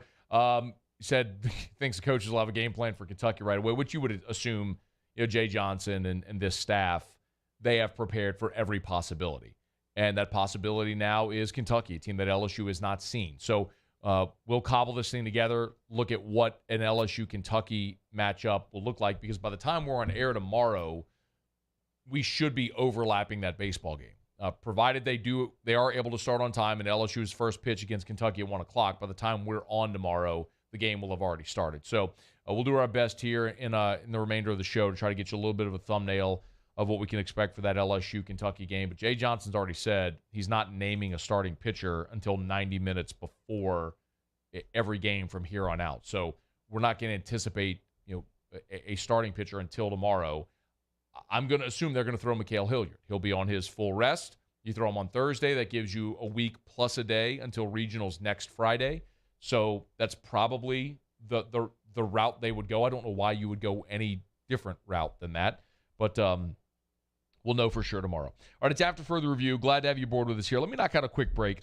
Muse told you yesterday around the SEC, Daryl Williams signed with the Arizona Cardinals. What does that mean for the Saints as they keep looking for running back help? We'll knock that around a bit when we come back. It's AFR. AFR. Hump Day shows brought to you by Pluckers, Nicholson, Bluebonnet, dine-in, carry-out, or delivery, Uber Eats, DoorDash. Check them out. It's at Pluckers. Look, 26 flavors of award-winning jumbo chicken wings tonight and every Wednesday. There's always a lot going on at Pluckers. Of course, Wednesday is trivia night, 8 o'clock, both locations, 5 rounds, live-action trivia, all general knowledge trivia. So test your knowledge, get your team together, win Pluckers gift cards, eat wings, drink beer, make a night of it. That's every Wednesday at Pluckers. Of course, tonight you've got the SEC baseball tournament going on, and you've got Major League Baseball. So all out-of-market games. Whoever your favorite Major League team is, you want to watch every game all season long, you can do it at Pluckers while eating award-winning jumbo chicken wings, drinking ice-cold draft beer, and, of course, watching your favorite sports on TV. Boston, Miami, series tied at 2, 7:30 first pitch tonight. You want to watch the NBA playoffs. You want to watch the SEC tournament. All of it while enjoying great wings. You can do it tonight at Pluckers. Nicholson or Bluebonnet. Pluckers if you don't like our wings. We'll give you the bird. Follow us on Twitter at 1045ESPN to cast your vote in the Citizens Bank and Trust poll of the day. Vote daily inside, off the bench, Hunt and Hill, the early line. And after further review, Citizens Bank and Trust brings you the poll of the day via Twitter at 1045ESPN. There it is, the extra mile. On the border of expected and extraordinary for those willing to go further. Like vans customized for work or play. With safety and tech to keep you connected. Supported by a 5-star sales, service, and finance team. And backed by the 1-star you know. So go the extra mile. It's never crowded because so few have what it takes to go there. Mercedes-Benz Vans. Gulf Coast Office Products is a nationally recognized Saban office equipment dealer based right here in Louisiana. Over 100 employees strong, Gulf Coast has the boots on the ground to support all vertical markets, from education, engineering, legal, and finance. With the latest in office technology, from desktop to production segment units, Gulf Coast and Saban have the perfect fit for you. Call 225-756-2644. That's 756-2644 for Gulf Coast Office Products. ServiceMaster Elite create clean, disinfected work environments. As a local business, we take pride in serving the New Orleans and Baton Rouge areas. Our cleaning protocols follow CDC and OSHA standards for healthcare settings, offices, senior living, restaurants, and industrial plants. Contact Service Master Elite to get your operation ready for reopening with germ disinfection cleaning. Service Master Elite, the trusted choice in professional cleaning since 1996. It's no secret. The best oysters in Baton Rouge are at Jolie Pearl Oyster Bar.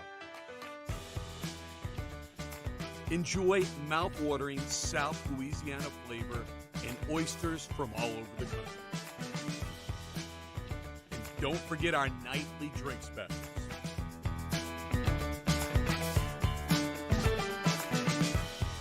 Jolie Pearl Oyster Bar, located in downtown Baton Rouge.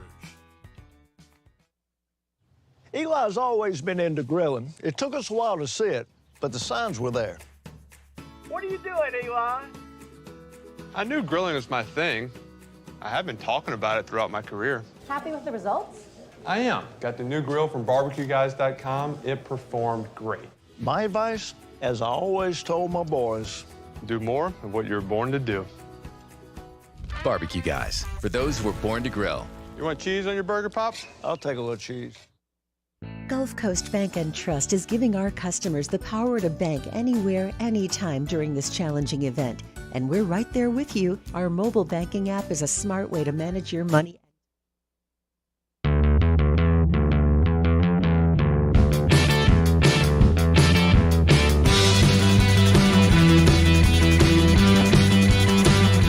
After further review with Matt Moscona, ESPN Baton Rouge, New Orleans, Alexandria. Presented by Plucker's Wing Bar. Open till midnight or later every night of the week, where every Monday is all-you-can-eat wings. Plucker's Wing Bar. If you don't like our wings, we'll give you the bird. Daryl Williams signed with the Arizona Cardinals yesterday. What does that mean for the Saints? I want to get to that in just a second. We talked about this last week.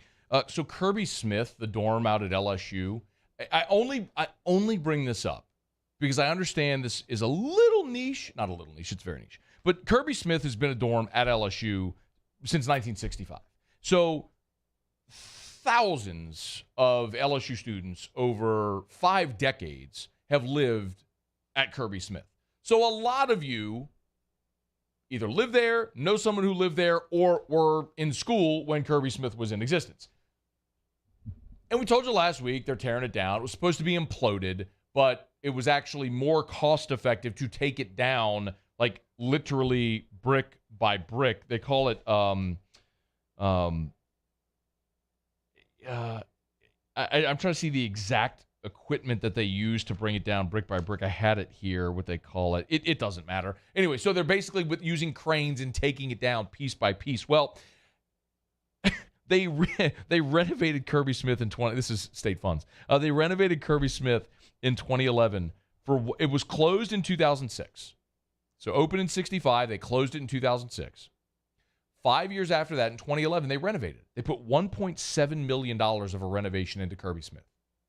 Reopened it, but even after the renovation, the building continued deteriorating, and nobody uses it. So it's been vacant. It's just been sitting there vacant. Now they're tearing it down. And LSU is offering you the unique opportunity for the small price of $100 to own a brick of Kirby Smith. I would love to know, because I know there are people listening right now who lived in Kirby Smith, who had friends who lived in. I have plenty of friends that lived in Kirby Smith. I never did. But would you actually want a brick from a place that we called the Asylum? I mean, when LSU won the national championship in 2019 and they replaced the turf, do you remember this story? They resodded the field and they gave away the turf. They had it on pallets, I think over in the parking lot by the box or by the old box or something like that. It was like first come, first served, and it was gone in like 20 minutes. Just gone. Everybody wanted it. That's pretty awesome. It's the field upon which literally the greatest college football team ever played. Like, can you imagine if 50 years from now or today someone said, hey, this was a piece of the field when Billy Cannon had his punt return? Like if they had a piece of the sod from 1959. Like, that would be pretty stinking cool. A brick from Kirby Smith, like, can you just ask me for a $100 donation? Like, I'd rather just give you $100 than take a brick. Because now you're making me keep a brick of an awful building. That, what is it, like a desk weight? What, a paperweight? What am I going to do with this brick from Kirby Smith? Anyway, somebody let me know. If you have some emotional attachment to that place where you would spend $100 on a brick, please let me know. Tweet me at Matt Moscona. Email me, matt@1045espn.com. You can always text me in the 225-396-4400, 396-4400, 396-4400. I would love to know if you would spend $100. And again, it's a donation.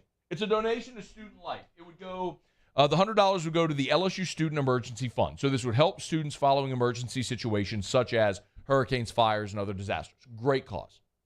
I would rather just give $100 to that fund than have to take a brick from Kirby Smith. Anyway, you let me know. I could be wrong. All right, it's after further review. I want to get to the Saints running back thing in a second. Quick reminder about the aesthetic medicine and anti-aging clinics of Louisiana. Bluebonnet in Baton Rouge, Ambassador Caffrey in Lafayette, and online at theantiagingclinics.com, theantiagingclinics.com. All this month, which means you got 6 more days. 6 more days. Laser hair removal, buy 2 treatments, get the 3rd free. You want to get rid of that back hair? Laser hair removal. Shoulder hair?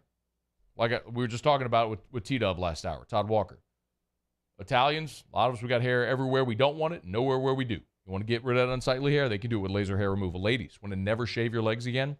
Laser hair removal. Buy 2 treatments, get the 3rd free all this month at the Aesthetic Medicine and Anti-Aging Clinics of Louisiana. Bluebonnet in Baton Rouge, Ambassador Caffrey in Lafayette, and online at theantiagingclinics.com. That's theantiagingclinics.com. One of the big conversations with the Saints roster that we've had since pre-draft and pre-league year, so pre-free agency, is what they do at running back. And my contention has been that the Saints have to address that position. Alvin Kamara, in large part due to injury, has seen his production drop the last 2 seasons. It's fair. It's not a criticism. It's just a fair observation. We also know Kamara is very likely to miss 6 games this year because of the incident in Las Vegas.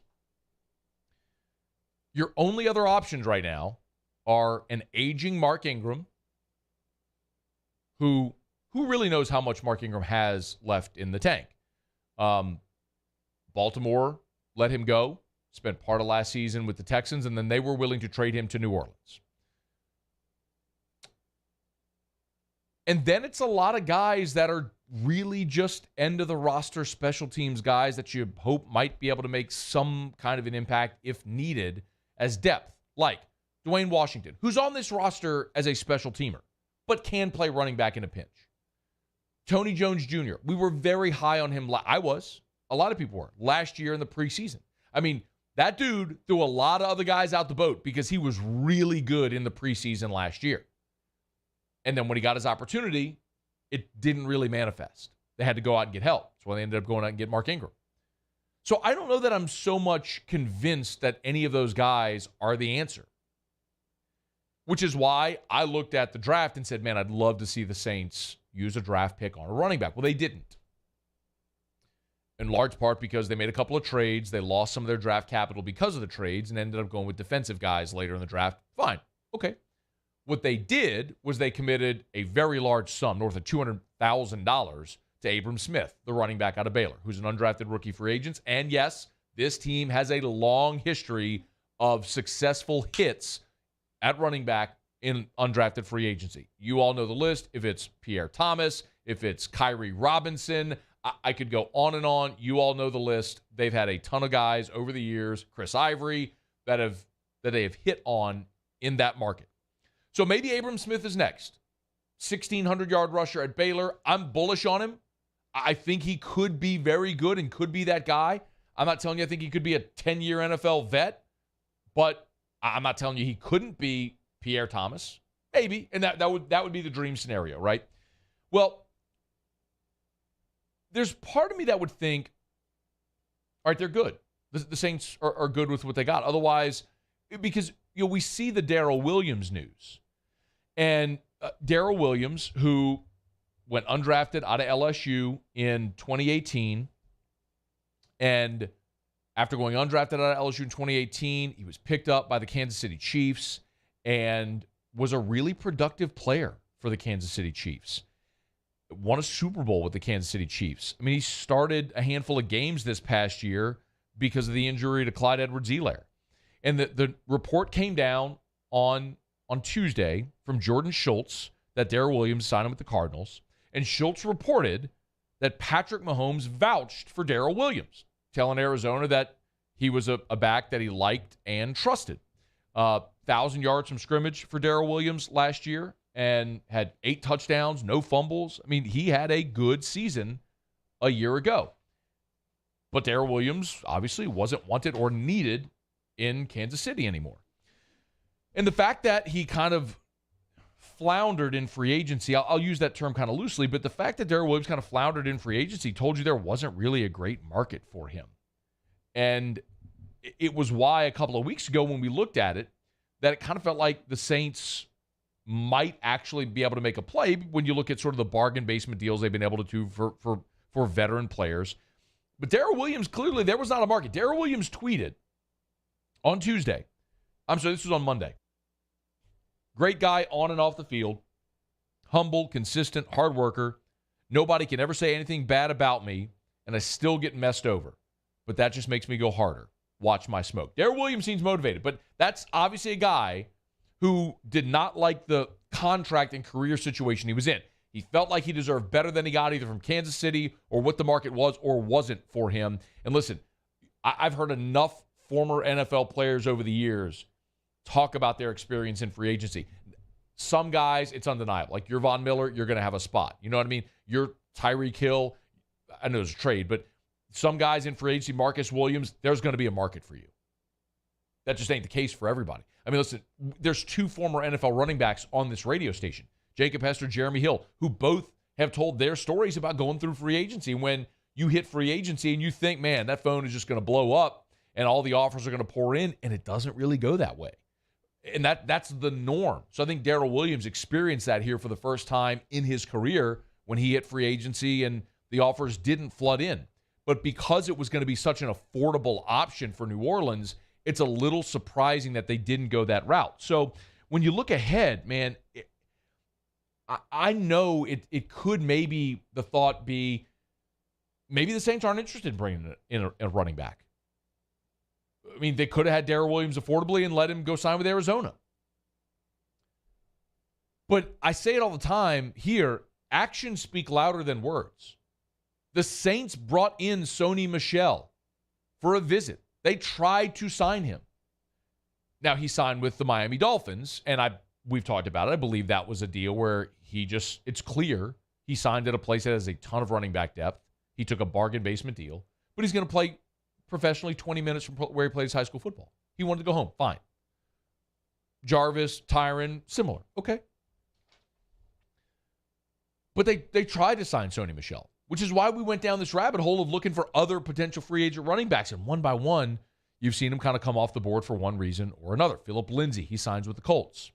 Tariq Cohen was a guy we talked about. Well, he had the unfortunate Achilles injury. It looks like his season, maybe his career is done. I mean, Daryl Williams was the next most obvious choice. And now Daryl Williams is off the board as he signed with Arizona. So you look at who's still available. And I'm going to tell you, there is not an answer that just jumps off the page to me. When you look at there are 55 available free agent running backs right now. And I don't know that any of these are great options. I mean, David Johnson's 30 years old. He is a shell of what he was when he was part of that awful trade from Arizona to Houston. I mean, Jalen Richard's 28 years old. Maybe you take a flyer there. Devontae Booker's 29 years old. Carlos Hyde's 31. Malcolm Brown's 29. Really, you have to look and say, what's left in the tank for some of these guys? Because they're all guys that are older. They're at or over 30. Malcolm Brown's 29. Latavius Murray is 32 years old. Reach for it, Muse. Murray, present. Thank you. Don't worry, Alondra. We'll teach you that later. Devontae Freeman. The Saints had Devontae Freeman in last year and cut him. They had him in camp and cut him for Tony Jones Jr.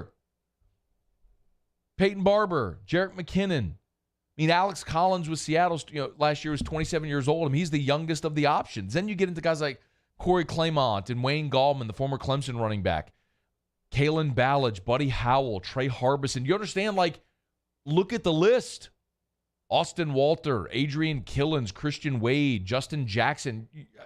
Le'Veon Bell's available. I mean, my point is there aren't options that jump off the page and say that's the guy. So maybe the Saints at this point weren't interested in Daryl Williams, and what they're going to do is wait for that when roster moves start to happen, when attrition starts to happen, they start to look and say, okay, who gets cut?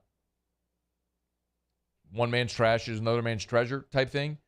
There's always there is an endless list of players throughout the history of the NFL that were cut by one team, called on with another team, had a great career. The greatest telltale of that, or cautionary tale in the Peyton era, was Rob Ninkovich. Saints drafted him.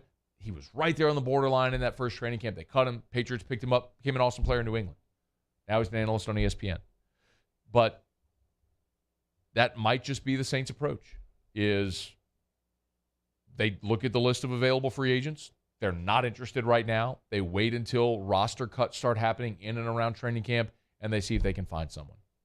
But I'll still say, today on May the 25th, the Saints are not done at running back. They will add somebody else at running back before the start of training camp. All right, it's after further review. It is Wednesday, so we'll do overrated, underrated when we return. Muse will have Tigers in the pros. A ton to get to still, including Ross Dellinger's one-on-one with Trey Morgan. ESPN.com taking a stab at predicting who will be the opening day starting quarterbacks for the remaining up-for-grabs jobs, including LSU's. We'll get to all of that. Ton to do, and glad to have you hanging out with us here. Stick around. It's AFR. AFR. Man, I don't know if y'all have seen, but the predictions, we are in for a busy storm season. Of course, we hope storms avoid us, but storms are part of the reality living in South Louisiana, and unfortunately, so are power outages. I will not have to worry about that anymore. Last year, during Hurricane Ida, we lost power for about a week. It'll never happen again. Thanks to Schutz Electric and our automatic standby Generac generator. Check them out online at cesofla.com, cesofla.com, and check out their automatic standby generators. When the power goes out, your Generac goes to work. And the great part about working with Schutz Electric is that everything is in-house. In-house installers, and they have 24/7, 365 customer support. So if you ever have an issue, they're there for you. It's Schutz Electric, cesofla.com, cesofla.com. Gulf Coast Bank and Trust is giving our customers the power to bank anywhere, anytime during this challenging event. And we're right there with you. Our mobile banking app is a smart way to manage your money and time. Gulf Coast Bank and Trust, the bank that cares about you. The Queen is holding court. Thank you, darling. The brunch is everything. The mimosa is a Vizzy hard seltzer. The vibe is good. Vizzy Mimosa is a vibe. Bayou Chrysler Dodge Jeep Ram has $5,000 off the new 2022 Wagoneer. We have Wagoneers in stock with $5,000 off. All new Bayou Ford vehicles come with a 1 million mile powertrain warranty. The crew at Bayou is going to do right by you.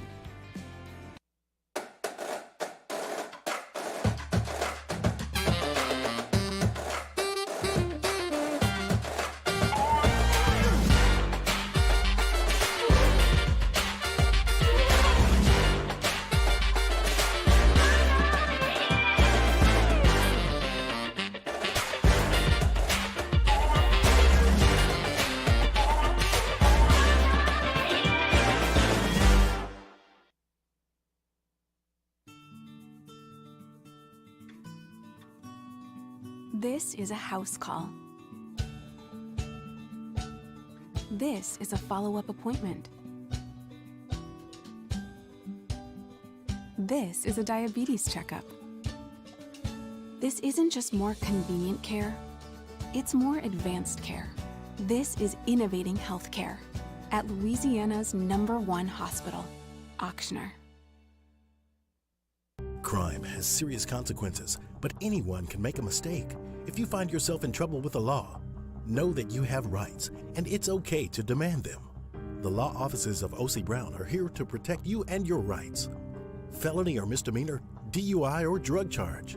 No matter what crime you're accused of, you still have rights. Let the law offices of O.C. Brown uphold them. Call 225-343-1111. Your law firm for a lifetime. And this year, 2022, it's time to finally treat yourself. Bring your boat to the next level with front-to-back boat service. You want the latest and greatest marine technology? You want to go to the place that has not one, but two NMEA-certified techs. Family-owned and operated by the Sherman family for 30 years, Front-to-Back is the answer in Baton Rouge for all of your custom boat needs. So head to front-to-backboatservice.com or find them on Facebook, Front-to-Back Boat Service. If home is where the heart is, a roof is a shield.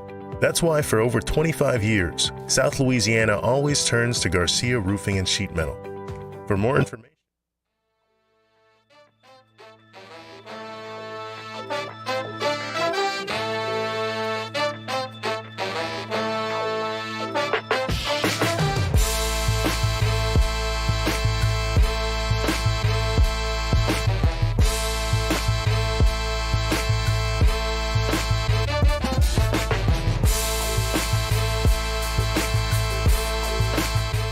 After further review with Matt Moscona, ESPN Baton Rouge, New Orleans, Alexandria. Presented by Plucker's Wing Bar. Open till midnight or later every night of the week, where every Monday is all-you-can-eat wings. Plucker's Wing Bar. If you don't like our wings, we'll give you the bird. There's a guy that actually wants a brick. I don't understand it. Well, I mean, one of the best pieces of advice that I ever got in my life from my dad, who said, Matt, it takes all kinds to make a world. It's so true. You become very tolerant of other people and their ideas and things like that whenever you realize there's just a lot of people who have different interests and things like that that may not align. But Garrett Scalia said, I want a Kirby brick. Yeah, man, I need a Kirby brick. I lived there my freshman year. It was awesome. Now, I don't know if I believe him. This is why. I'll tell you why I don't know if I believe him. Because this is on my app, right? My community app, the text app that I've told you all about. When you can text, you're texting me. 225-396-4400, 396-4400. When you sign up for the app, you put your name and your birthday and all that. So I know how old he is. He's 24 years old. If he was a freshman at Kirby Smith, that would have been 6 years ago, right? If he's 18. Yeah. Even if he's Doogie Howser, that's still not since the dorm's been closed. Right. So I don't know if I believe him. Not only that, I've never heard anybody who lived at Kirby Smith describe it as awesome. Well, he's 24. Life experiences aren't at a point quite at 24 where you might understand that thinking that living in an asylum on a college campus is all. Like maybe I'm 28. Right, but maybe it's one of those things. And there is the older you get, the less the age difference gap matters. Like the difference between a 9-year-old and a 13-year-old is pretty massive. Yeah. The difference between a 79-year-old and an 83-year-old, not so much. 24 and 28 is still something, because a lot of times at 24, you're not married yet. You don't have kids. By the time you're 28, you're married, kids. Like, you're not married. Nope. No kids. Nope. Like, there's a gap sometimes still when you get to that point. So it's still kind of like that a little bit. But, Paulie, how old are you? 33. Paul's 33. Paul's married with a kid. You all are 4 years apart or 5 years apart. See the difference, the life difference? Muse, what if 5 years from now you're still pushing the Murray present button, but you're married with a kid? How different is your life? You're not sitting in the oversized recliner doing companion shows with me and Cougar at 11 o'clock on Friday nights. Those You know are what I so mean? much fun, though. I know, Yeah, but did you see my point? Yeah. I might still have the oversized recliner there, man. I love my recliner. Of course. Look, I love a recliner. I love my I recliner, love all right? a recliner. But Erica hates the recliner. Recliners are great. I agree with you. She was like, we're not having a recliner in the house. It's so tacky to have it. I'm like, well, maybe she didn't say tacky. I don't know what she said, but she didn't want a recliner. She not like comfort? I don't understand. But for her, it's more like style and the flow of the room and all. And I'm like, no, I want a leather recliner. And I sit in it every day. That doesn't make me an old man. No. Overrated, underrated. Recliners. Are you asking me? Because well, I just threw it out there. Underrated. We're about to do underrated. Overrated. Okay, hit overrated, underrated. Yes, we're running late. Late on time. Yes, go. Hit it. Chair is falling. You know what we need in studio? Overrated. A recliner. Recliners. Or underrated. Maybe, look, they haven't ordered the chairs yet.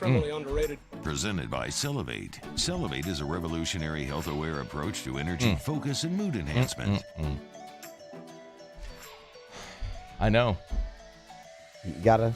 I talked to my guy Steve yesterday. We're getting more Cellivate on the way. If you notice, there is no Cellivate on the desk right now. Oh, Lord. Oh, man. We're out. So, wait, we don't. I drank it all. We can't. I drank it all. Who could blame you? It's so good. It's very good. And every day, people text me. They're like, where can I find Cellivate? Can't find Cellivate. You're talking about Cellivate. Where can I find Cellivate? So, Rouse is everywhere, but not in Baton Rouge Rouse's yet. Baton Rouge, Mathern's. Everywhere else, Rouse's, Mathern's. Well, or Cellivate.com, order it and have it delivered to you. Cellivate.com. You can pull that up, Paulie. Show them the website. This was always a possibility. So what did you prepare for the contingency? I came prepared. Okay. It's just not the same. Well, though. you have to kill the bed, the live bed, and go to the recorded bed. All right, try it. Try it again. Nah, it's just not. It's still not the same. It's really not the same. Next week we'll have more. Oh, It'll I be will. Great. It'll be great. I was told it's on order. There we go. Overrated or underrated? Sunflower seeds. Sunflower seeds are underrated. Not many people think of sunflower seeds outside of just baseball, right? That's what's true. That's sunflower seeds. But sunflower seeds are a delicious snack. They're salty. They are messy. I will give that. That is the downside of sunflower seeds. You just spit the seeds somewhere, so you can't really enjoy them inside. Unless you're Ace Ventura and you just put them on somebody's desk. But as far as a delicious treat that is not necessarily going to make you the caloric intake isn't outsized, I think sunflower seeds are underrated. They're really only a baseball thing, and they should be more. She asks him, "Would you like me to get you an ashtray?" No, I don't smoke. It's a disgusting habit. Disgusting habit. Overrated. Would you like an ashtray? Overrated or underrated? Orlando Bloom. I don't know who that is. He's an actor. Overrated. Okay, that's fair. Underrated? I don't answer the question. You answer the question. What did he do? I don't know who he is, so he can't. Pirates of the Caribbean. Yeah. You say Caribbean or Caribbean? You know what's interesting? There's no other A in it though. Why would it be Cara? Paulie, what's the name of the movie? Pirates of the Caribbean. Thank you. But it's pronounced Caribbean. Alondra, what's the name of the movie? Someone pass her a microphone, please. What's the name of the movie? I say Caribbean. Pirates of the... See? Caribbean. That's how you say that word. You don't say I'm going to the Caribbean. You're going to the Caribbean. There's only one way to solve this.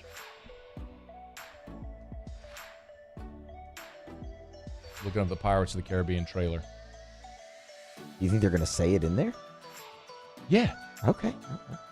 Great movies. Of the Caribbean. I like the movies. The Curse of the Black Pearl. It's the first one. Jack Sparrow. In theaters. That reminds me of... May whenever. Not all right, here we go. Ready?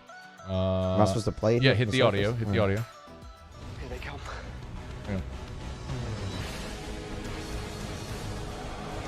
I hope they say it.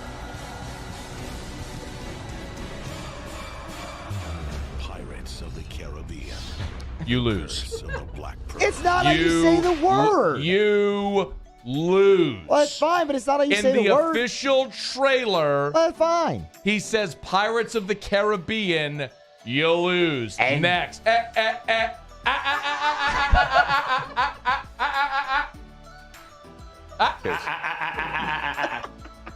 You lose. Next. Perfect. He was also in Lord of the Rings, by the way, Orlando. Ask me how many times I've seen the Nerd T-Bob movie. I thought you said you liked Lord of the Rings one time. I've never seen Lord of the Rings. Well. Jack Leg went to New Zealand or whatever for his honeymoon to go walk the Lord of the Rings trail. You think I've seen Lord of the Rings? I don't know. Overrated or Hi, I'm Matt. Nice to meet you. Nice. We only sit in a studio box together for 3 hours a day every damn day. Overrated or underrated? Hula hoop. Whew. You know what?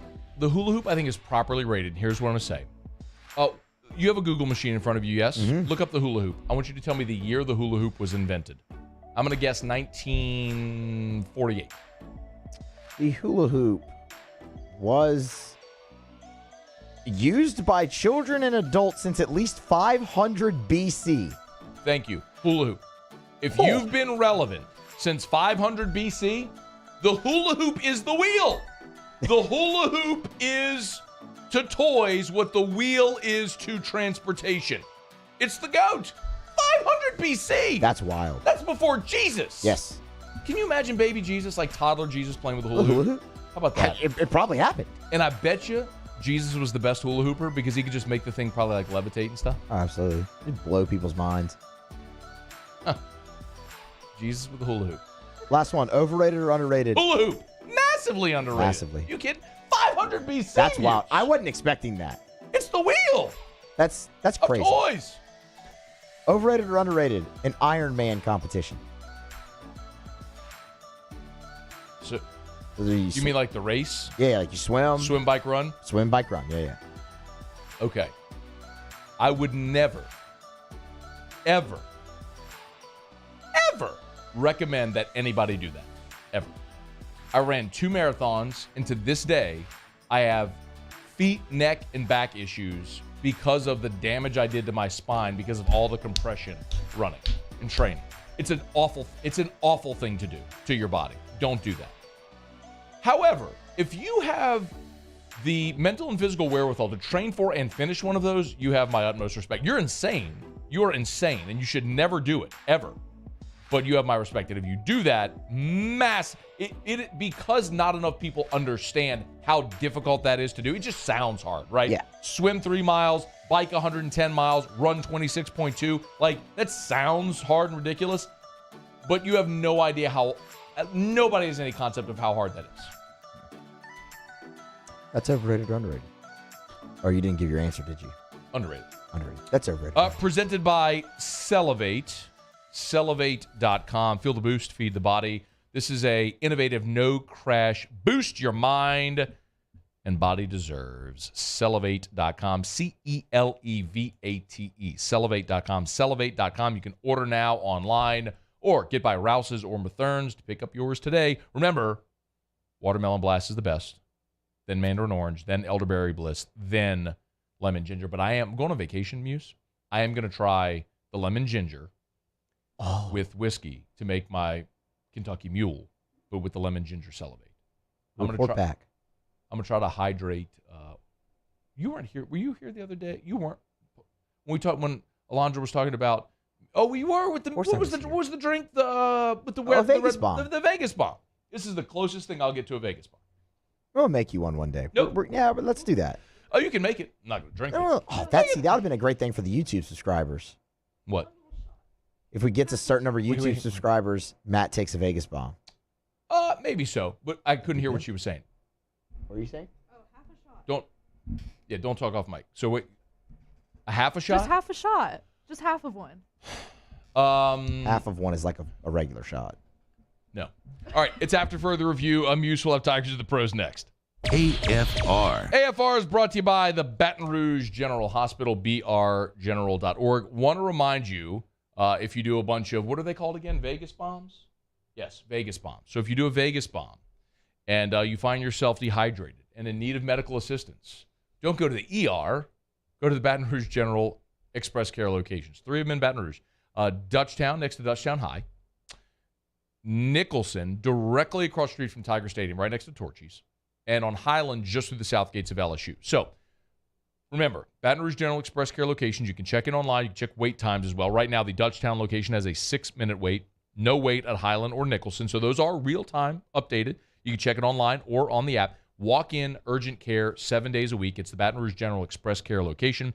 Allergies and animal bites, colds, COVID, and cough, cuts and scrapes. Whatever is bothering you, they can help you out there at the Baton Rouge General Express Care locations. Learn more at brgeneral.org. Come on over to Corval Toyota to pre-order your next vehicle. It's an easy and stress-free process. Browse, reserve, pick up, and enjoy. It's that simple. So come on down to Happy Town. That's Corval Toyota in Opelousas, Happy Town, USA.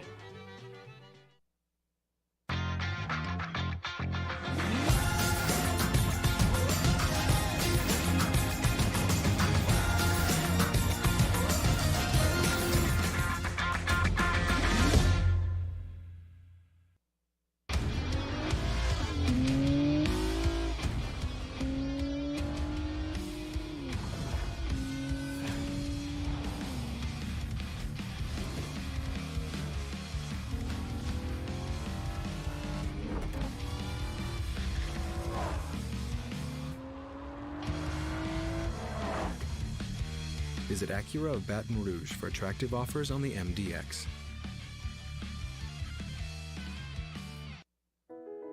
I've been doing business with Luba for 25 years. They're dependable, trustworthy. It's just the attention to detail with our clients. Our folks have years and years of experience. They're highly trained professionals, but many companies have that asset. What I'd like to think makes Luba a bit different is that we use those talents in a way that truly is dedicated to serving the needs of the folks who depend on us. Are you a licensed contractor? There's lots of good contractors in Louisiana doing work the right way, but unfortunately, too many unlicensed contractors are working outside the licensing requirements. Working as a contractor in Louisiana requires a license for the company doing the work. The Louisiana State Licensing Board for Contractors wants to help you get licensed to allow you to conduct work legally. It's not difficult to get the license. We can help you. Go to lacontractor.org for more information. Licensed contractors, it's the law. This isn't just another day. It's so much more. Kelly's life was put on hold when her auctioneer primary care doctor discovered a rare blood disorder. Her doctor connected her to an auctioneer care team of cancer, heart, and kidney specialists. With multiple primary care locations around Baton Rouge, same-day appointments, and online scheduling, we're relentless about keeping you healthy. Auctioneer Baton Rouge, innovating healthcare for Kelly.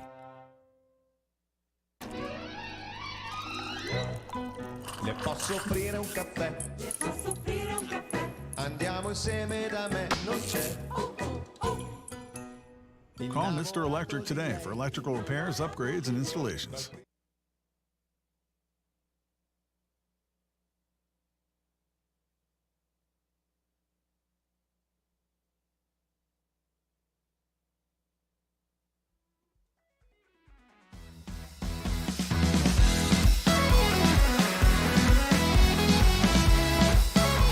After further review with Matt Moscona, ESPN Baton Rouge, New Orleans, Alexandria. Presented by Flucker's Wing Bar. Open till midnight or later every night of the week, where every Monday is all-you-can-eat wings. Flucker's Wing Bar. If you don't like our wings, we'll give you the bird.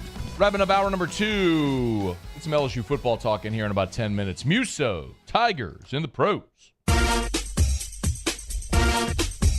Tigers in the pros. They still bleed purple and gold. They're just really rich now. Presented by Lee Michaels Fine Jewelry. Lee Michaels Fine Jewelry, where Baton Rouge gets engaged.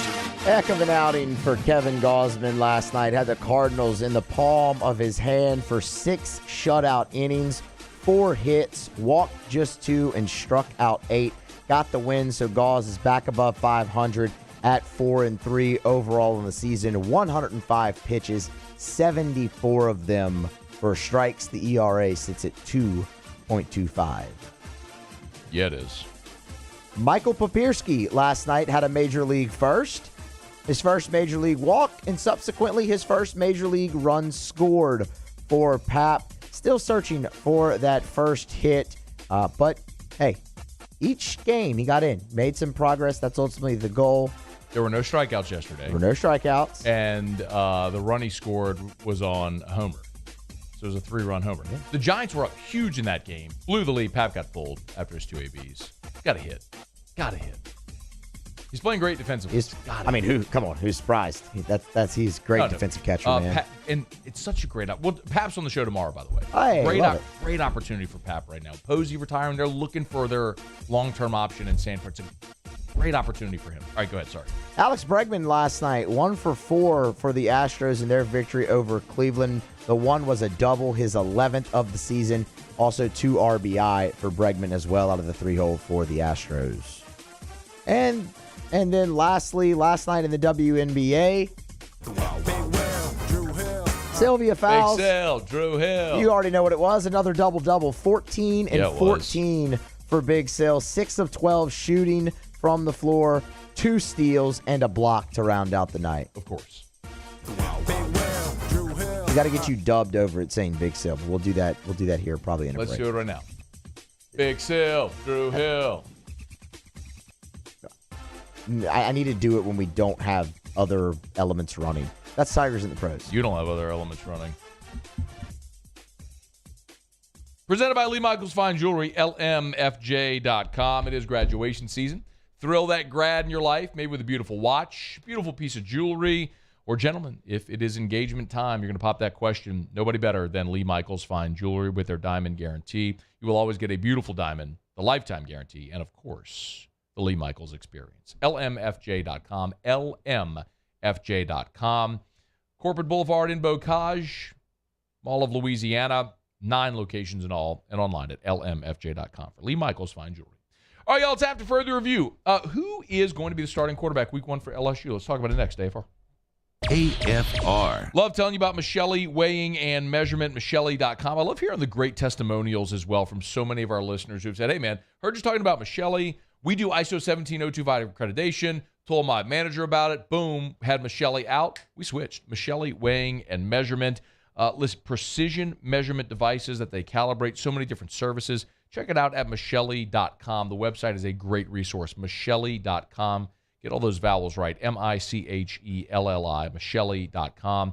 Installations, calibrations, repair, preventative maintenance. A lot of times, some of your equipment can't leave site or you don't want it to leave site. They'll do on-site calibrations as well.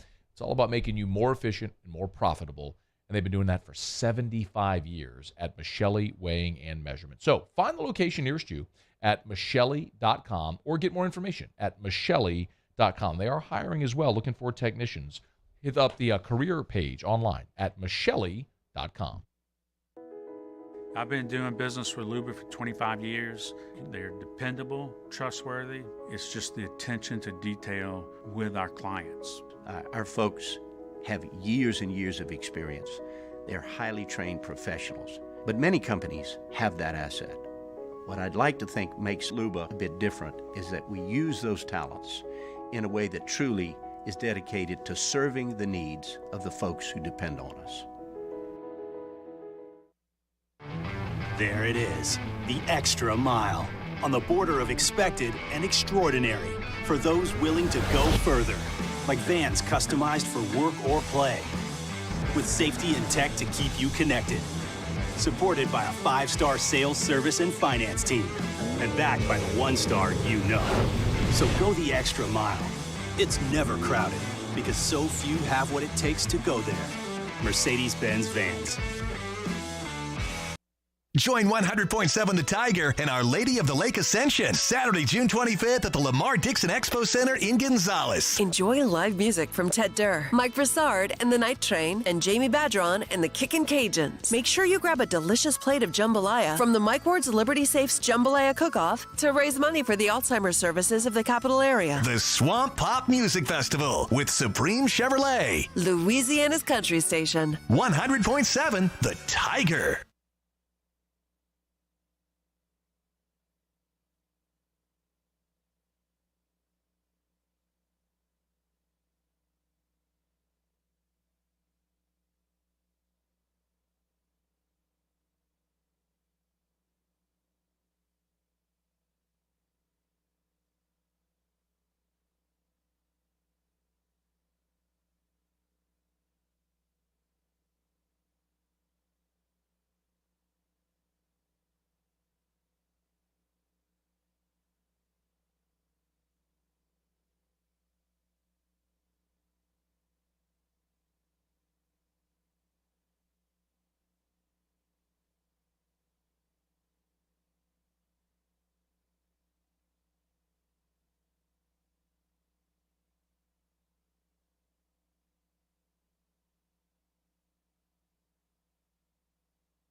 This is SportsCenter. I'm Doug Brown. It's Game 5 in the Eastern Conference Finals tonight for the Celtics and the Heat in Miami. The series is tied, and it's tough to know what to expect in this one. ESPN's Jeff Van Gundy believes these games are unpredictable because of the increased reliance on the three-point shot. You can get on a great run, make 5 or 6 in a row, and it all looks good. And we talk about great ball movement. And then you can do the same exact movement of the ball, and you miss 5 or 6 in a row, and as media, we say they're settling. Jeff Van Gundy on Bart and Hahn. Our coverage of the Heat and Celtics starts at 8 Eastern on ESPN Radio, TV, and the app. Our Adam Schefter reports quarterback Colin Kaepernick will work out for the Raiders today, and this will be Kaepernick's first workout for an NFL team since he last played in 2016, the year he started kneeling during the national anthem to protest racial injustice. In the Stanley Cup playoffs tonight, Game 5 for the Blues and Avalanche in Denver. Colorado will be the first team to advance to the Western Final with a win. ESPN Radio is presented by Progressive Insurance. Progressive can help you protect your home, auto, boat, motorcycle, ATV, and RV, and more. And if something wasn't mentioned that you have in mind, find out if it can be covered at Progressive.com or 1-800-PROGRESSIVE, because it probably can be. Matt Moscona. I'm very important. After further review. Say it one more time. After further review with Matt Moscona. And here we go. ESPN Baton Rouge, New Orleans, Alexandria. Live from the Mercedes-Benz of Baton Rouge studios. That's right.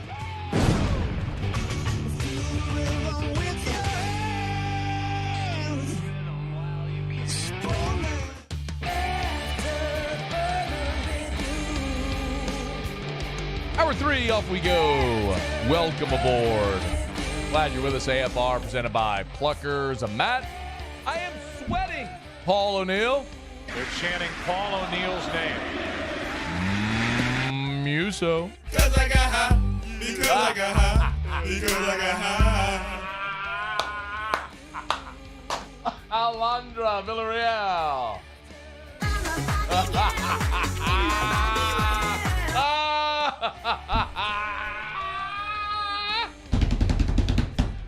We're here, glad you are as well. Making it go to an O, by the way. It's hump day.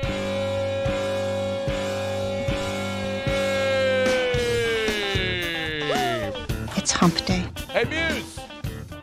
Mike. What day is it, Mike? Yeah, this is not convenient. Yeah. Hey, Muse. Yeah. You're fired. Okay. It's hump day. Alondra, bring up the chili peppers a little louder. A little louder on the chili peppers. Thank you. Alondra. Hey, Alondra. Mike. What day is it, Mike? Yes. You're hired. Mike.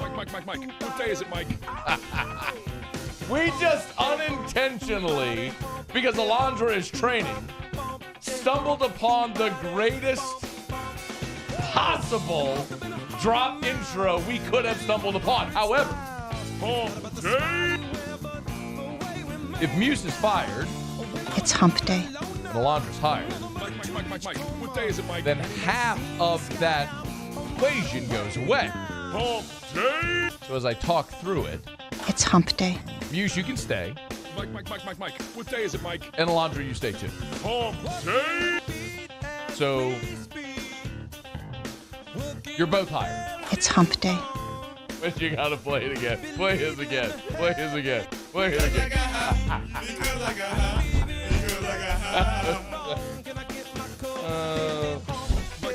Mike. What day is it, Mike? Trey Morgan was here last hour. Todd Walker was here in hour number 1. It's hump day. Lane Kiffin's jabbing Jimbo. Mike. What day is it, Mike? That's coming up here in about 15 minutes from right now. All right, let's get to it, y'all. We appreciate you for being with us. 5 o'clock, it's quitting time. Glad you are driving home with us. Wherever you're headed, arrive safely. I know there's been tons of bad weather throughout the area this week, so get where you're going safely. We're glad that you are here with us. It is talking season in college football. When spring practice ends, from that point until the start of the season, it is talking season. The preview magazines come out next week. Incidentally, I'm going to be in Destin next week while the SEC spring meetings are happening in Destin. I might just happen to find myself upon a beach somewhere where Maybe Lane Kiffin's trolling people. We'll see. But spring meetings are next week. In July, of course, SEC Media Days. It's just that time of year where it's just a lot of talking as we're 100 days out, inside now of 100 days from the start of the next college football season. Well, Adam Rittenberg over at ESPN has a piece up today. It's breaking down college football's top remaining quarterback battle. So he looked at the premier college football programs that still have an undecided quarterback position, and he sort of assessed all of them. Who has a returning starter? Who's up for the job? So he looked at Clemson. Look, DJ Uiagalelei is back, but Clemson didn't have a great year last year. Iowa's starting job is up for grabs. Michigan, North Carolina, as they try to replace Sam Howell. Ole Miss, of course, they're trying to replace Matt Corral. You have some returning players. You got Jackson Dart coming in from Southern Cal.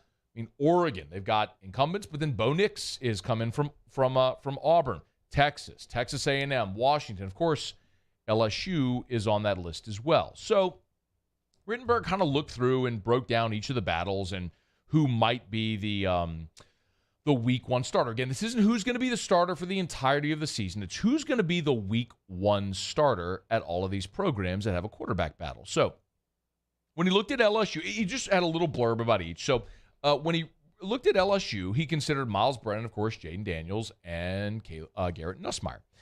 And Rittenberg writes, Brian Kelly's first quarterback competition as LSU's coach is among the most fascinating in the country.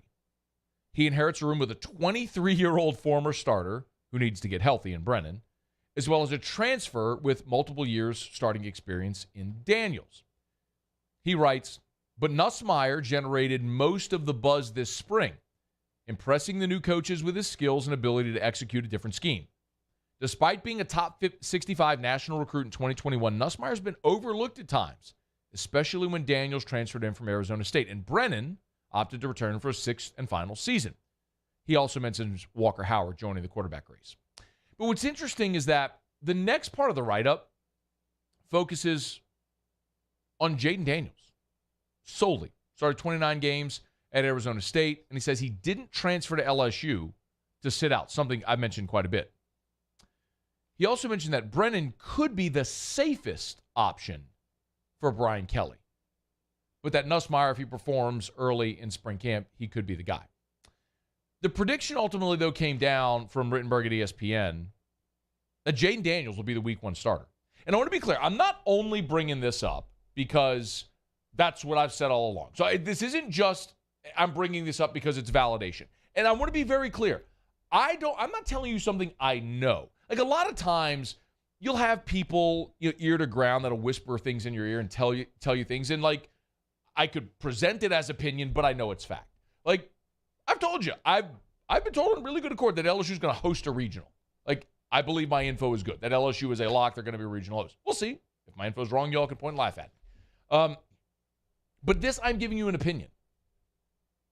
And unless Brian Kelly and Mike Denbrock know today who is going to be their starting quarterback, and they're telling people, whispering it here or there, which I don't believe is the case, then I could be wrong. But this is just an opinion that I think it's Jaden Daniels. And the way I keep looking at this is there are three plays, essentially. Number one is the emotional play. The emotional play is Miles Brennan.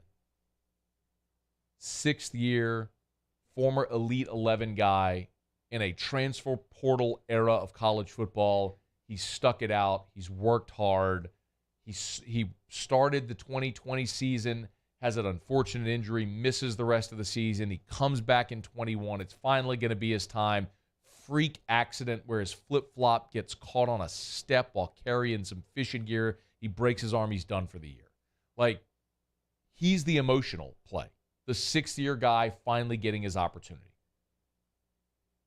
There's the optimistic play, and that's Garrett Nussmeier. It's where it's sort of the optimism and the excitement of the unknown.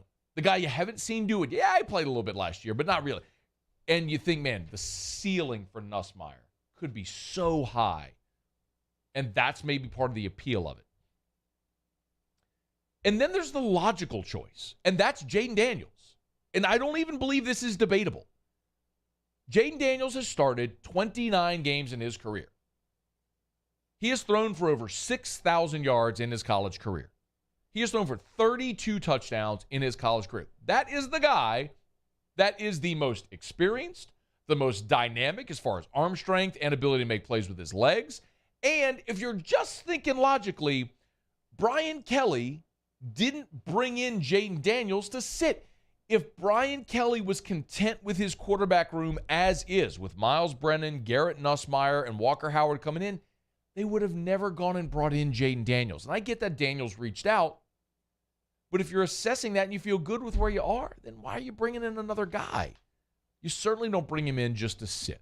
Jaden Daniels is the logical play, which is why I've said that I think Jaden Daniels is going to win the job in the same way that in 2018, Joe Burrow was the logical play. If that staff in 2018 was content with their quarterback room, with Lowell Narcisse and with Justin McMillan and with the young Miles Brennan, they would have never gone out and sought Joe Burrow if they were content with what they had, but they weren't. So they went and added a guy, and it was always a foregone conclusion. I'm not saying that the quarterback competition wasn't legitimate. You've heard Ed Ogeron talk about it. They charted every rep in practice, and they broke it down. But ultimately, we all knew that was how it was going to end. You didn't bring in Burrow to sit. Now, it was on him to play well and maintain the job, and I'll say the same thing about Jaden Daniels.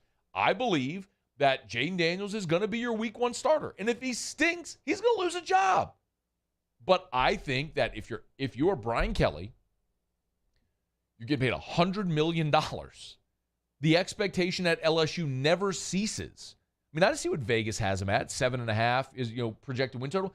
Nobody ever looks at LSU with the expectation of saying, hey, we're going to win 7 or 8 games and be pumped about it. Like, I'm telling you, I think the ceiling is 9-3. Bowl win potentially gets you to 10. I think that's the ceiling. Brian Kelly's thinking a lot more than that. He's got to be. It's why he went and remade the roster the way he did. Why they brought in 17 mid-year enrollees and all the transfers. Because he ain't taking a mulligan. He's trying to win now. Well, if you want to win now, the surest bet's the guy that started 29 games in his career. The guy that's been through the battles, who's been through the fire. So, yeah, that's the logical choice, is Jaden Daniels starting week one. I don't know if that's what it's going to be. We'll go through fall camp and see. I mean, we would have said at this point it was Miles Brennan's team last year. And then he got hurt, and LSU ends up starting 3 quarterbacks over the course of the season. Things happen. It's college football. We'll see.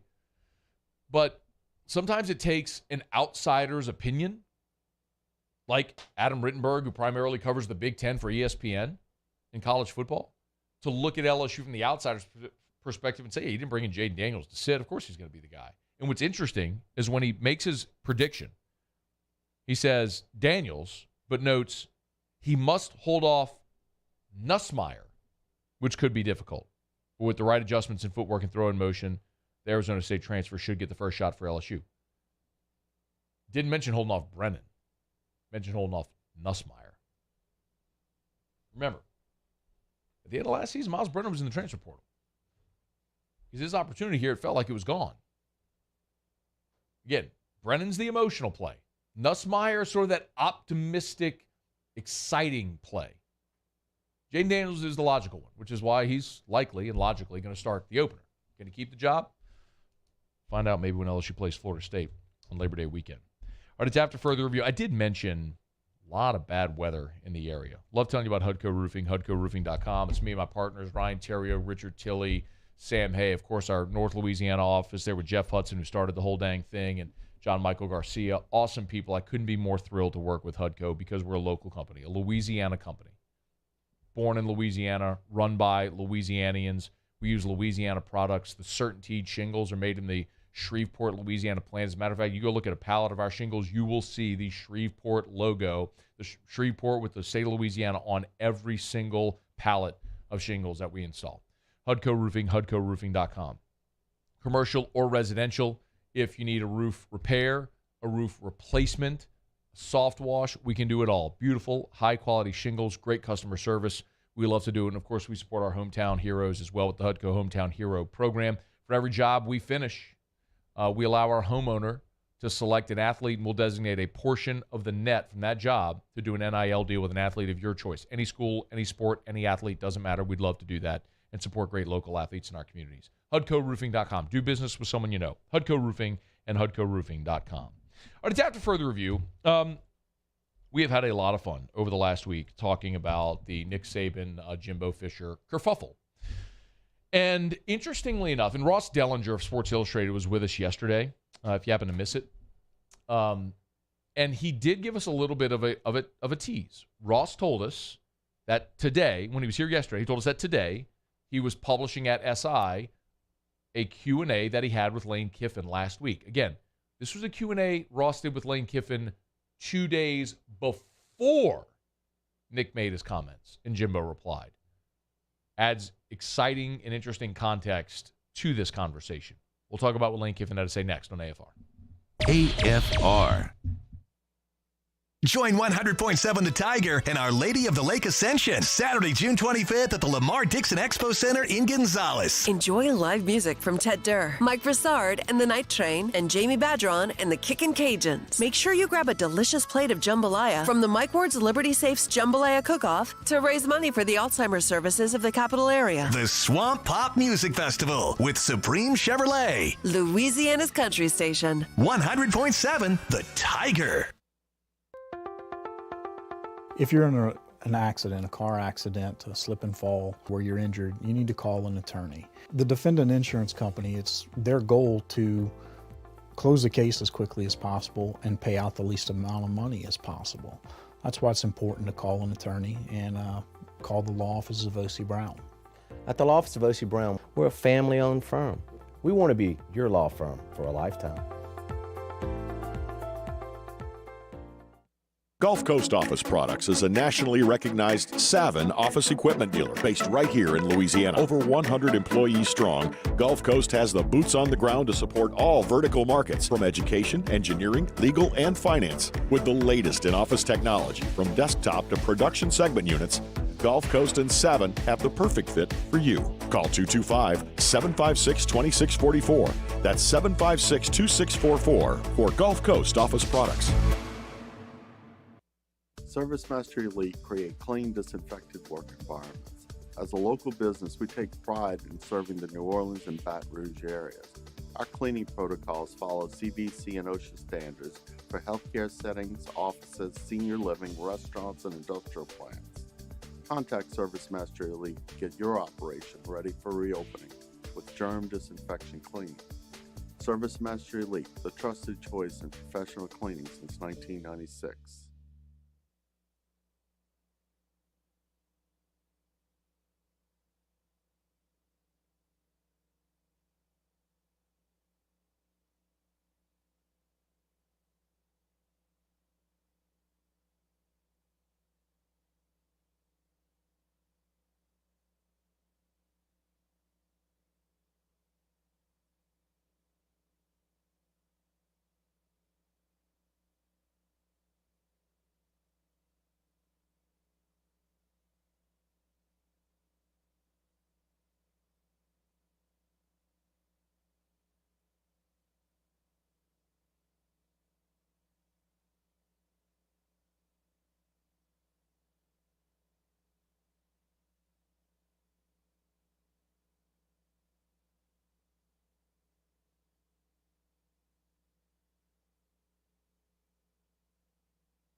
After further review with Matt Moscona, ESPN Baton Rouge, New Orleans, Alexandria. Presented by Plucker's Wing Bar. Open till midnight or later every night of the week, where every Monday is all-you-can-eat wings. Plucker's Wing Bar. If you don't like our wings, we'll give you the bird.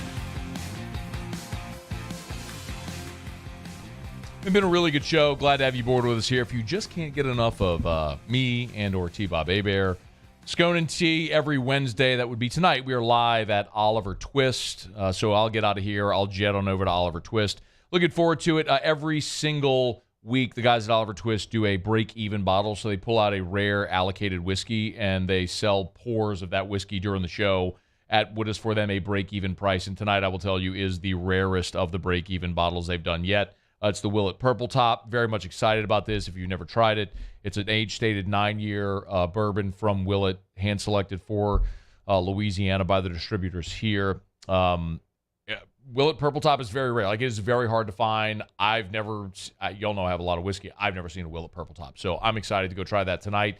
Y'all come on by. $10 pours of Willet Purple Top during the show only tonight. So come on by Oliver Twist tonight. 7 o'clock, we'll get cranked up, me and T-Bob, for a little scone. And T, if you can't be there, watch us live on the Watch 104.5 ESPN YouTube or the 104.5 ESPN Baton Rouge Facebook page. So last week, of course, there was a giant dust-up with Nick Saban. Accused A&M of buying their entire class, and then Jimbo Fisher responded by just absolutely eviscerating Nick Saban. The college football world collectively lost its mind watching this. Jokes galore, as you would anticipate, and it just hasn't stopped. And we've been gifted plenty of Jimbo Fisher drops for which we will use in all eternity. Bro Bible sliced bread. Bro Bible sliced bread's going nowhere. And I'm tell you what, you sidestep, Jimbo's calling you out. It's just never going. This guy, I mean, put it in the Pantheon. Like, put it under a combination lock. It's never going anywhere. I mean, that may in time surpass Todd Peterson as the greatest drop in the history of this show. Get it, Muse. Get it, Muse. Okay. You got to learn. Todd Peterson. You got to learn. Alondra, when I say Todd Peterson, hit that drop. Todd Peterson. See? Quick learner, bro. All right. So Ross Dellinger was here on AFR yesterday. We were talking about the future SEC scheduling as spring meetings are next week in Destin, and that is expected to be a core part of the conversation, the future of what SEC football schedules look like. Well, Ross, on the way out, teased that he had done an interview, a one-on-one with Lane Kiffin, and that he was going to publish that interview today at SI, which he, in fact, did. It's under the headline, A Candid Lane Kiffin on NIL, Recruiting and Boosters. Quote, "We're a professional sport." So, Lane Kiffin talked a lot. And I want to run through some of the quotes that he had, because some of what Lane had to say I agree with and some I don't, but it's good. It's a good conversation piece. And I think that's probably the most important part of where we start, is understanding that the conversation around NIL and what this means for college sports and et cetera is not going anywhere and is a big part of what the sport, the future of the sport is going to be. So let's run through some of what Lane Kiffin had to say. And you're just going to have to forgive me because, again, these are printed. This is printed text. So I don't have audio. This is printed text of the quotes. Ross asks Lane Kiffin, how much is NIL money determining where a recruit attends school? Kiffin said, you take a 17-year-old who, and a lot of them, don't come from money, and the family doesn't come from money. If any person tells you that their NIL is not the number one thing, take 100 of them and ask them, the number one thing that's going to make the decision, it's not the size of the stadium, it's not the head coach, not the campus or the conference. The number one thing will be money. He's right. He goes on to say, how could you blame them? Talks about professional players, etc. But Lane Kiffin's right. We talked about that specifically around National Signing Day with the number one player in Louisiana, Jacoby Matthews. We talked about it. I mean, and how could you blame him? How could you blame a family that has an opportunity with life-changing money they've never seen and may never see again in front of them? How could you blame them for taking the money in those situations? I don't. But it is part of the reality. Now, the thing that's most interesting about it now is that you just have a major college coach talking about it on the record. Again, this is the thing that I want to stress when you hear all this. Guys and ladies, in this profession, a lot of people talk to people in the media. A lot of people do. And you see all the time, rampant to the point that I actually don't like it, people source things. That's what I always make fun of, sources. Some people have good sources. Some people have bad sources. Some people are bro Bible slice bread. I mean, like, but a lot of people talk. A lot of people talk. You can hit it. You can hit it if you have it. Bro Bible slice bread. A lot of people talk. And it's on us as media to disseminate what's good information, what's not, what you're willing to share, what you feel is good, what you don't. And it's on you as the audience, as the consumer, to determine which sources of information you deem are valid. Okay? That's the give and take, and it's just part of an internet world. But most of these conversations are held off the record. The stunning thing about NIL is that you have people unapologetically, people in positions of power, unapologetically talking about this on the record. You have coaches and administrators and boosters and marketing agents and attorneys all talking about it on the record.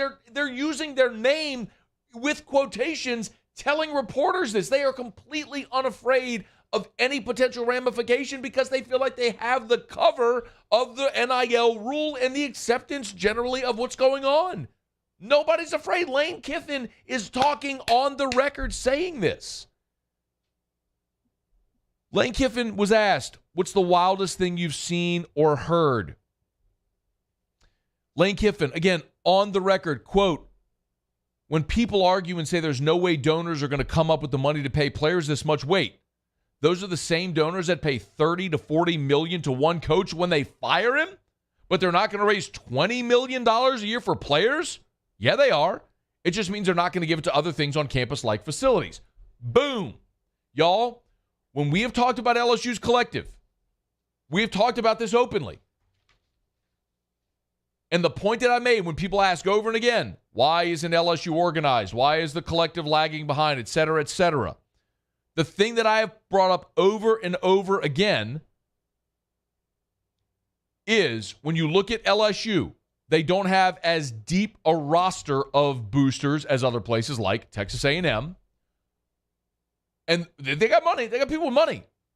But look at the last 2 years at LSU. Look at the last 2 years. You had to pay your women's basketball coach $2.5 million a year. Scott Woodward had to go hat in hand to boosters to get $17 million to buy out Ed Ogeron, and then $100 million to hire Brian Kelly. And then you had to pay Jay Johnson as well. And all of this stuff comes about, and you're going to the same people over and over again with your hand out, and then all of a sudden you go to them and say, hey, now you got to pay the players as well? Well, these prominent boosters are like, That's why LSU is lagging behind. Gordon McKernan told you that on the record. I mean, it's like he went and paid Keyshawn Butte to keep him here. Tried to get a collective together. Nobody else was playing ball. So, like, Lane Kiffin's right. Boosters are going to make a decision. But Lane's also saying if kids are making the decision based on NIL, they're not making the decision based on facilities or who the coach is. If it's just based on NIL and where they're going to get paid, is the facility arms race as big a deal anymore? Maybe not. But this is the thing that, especially considering the context of the last couple of weeks, this is the thing that Lane said on the record that, again, remember, he said this prior to the Nick Jimbo recent dust-up. He was asked, how will this impact or has it impacted the locker room? And he goes through his answer. And at the end of the answer, Lane Kiffin says, again, major college football coach on the record, quote, right now you've got good players who are returning starters, not making anything because people are paying the ones coming in, trying to get them in NIL bidding wars. Again, saying people are paying the recruits coming in. Lane Kiffin saying it on the record.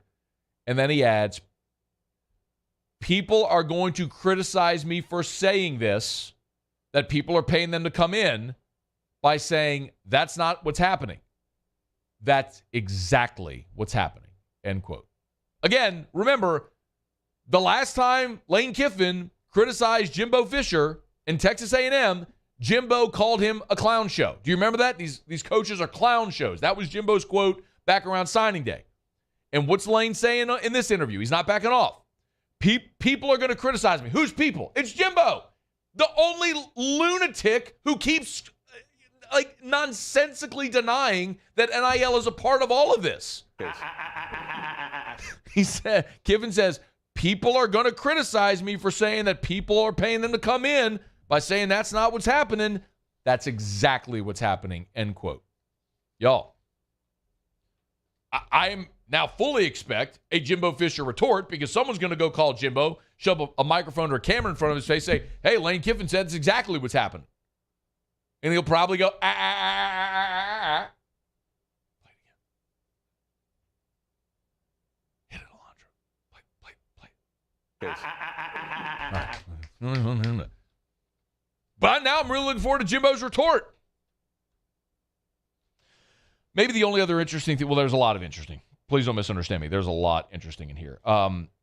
He talked about thinking there will be 3 tiers. You have 8 to 10 teams that are already winning in college football that will just continue to winning. There's the next 8 to 25, from number 8 to 25 that are going to have to decide how much they want to contribute in the portal. And then, then after that 25, basically they just don't have any money for recruiting.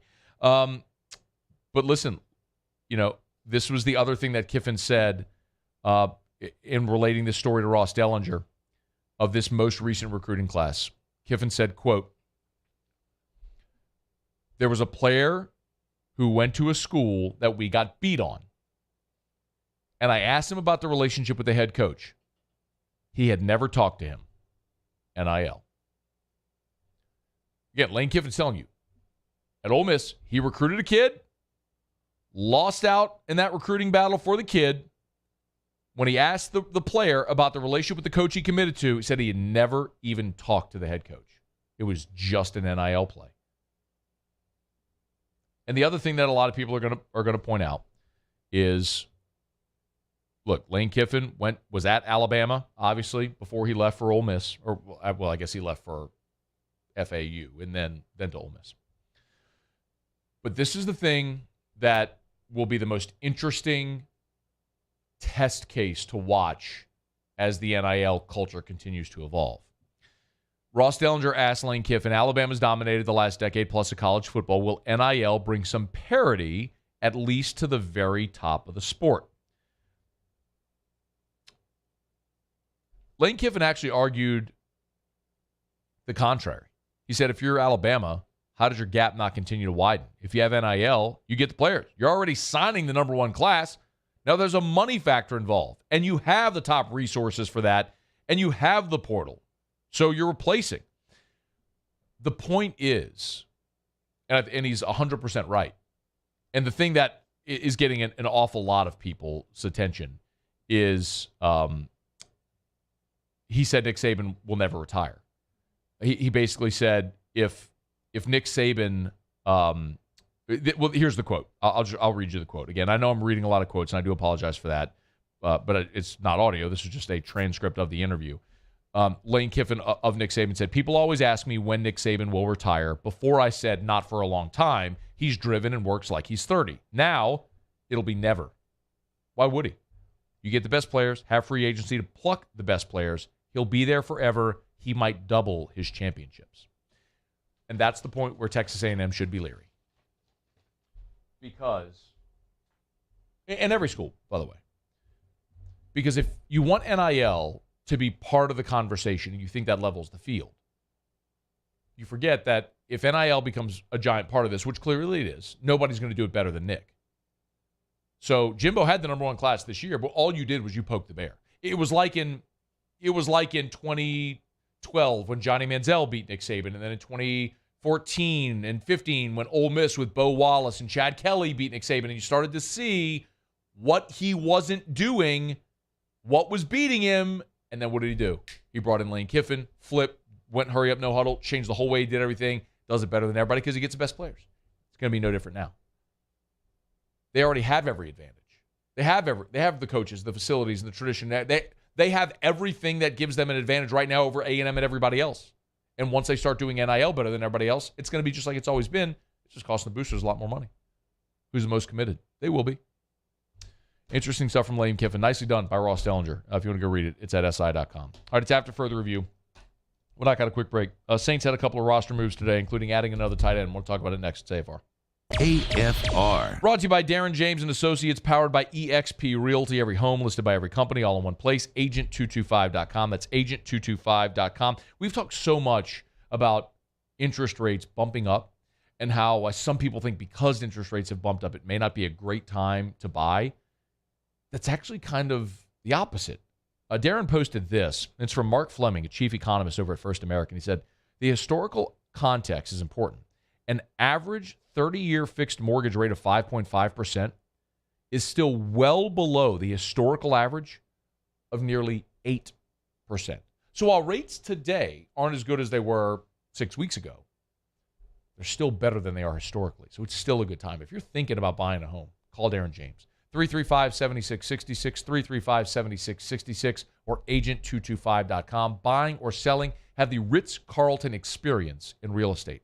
It's with Darren James, agent225.com. Think real estate, think Darren James. Bayou Ford has the new inventory to get you in a new Ford truck or SUV today, or customize your next vehicle just the way you want it. All new Bayou Ford vehicles come with a 1 million mile powertrain warranty.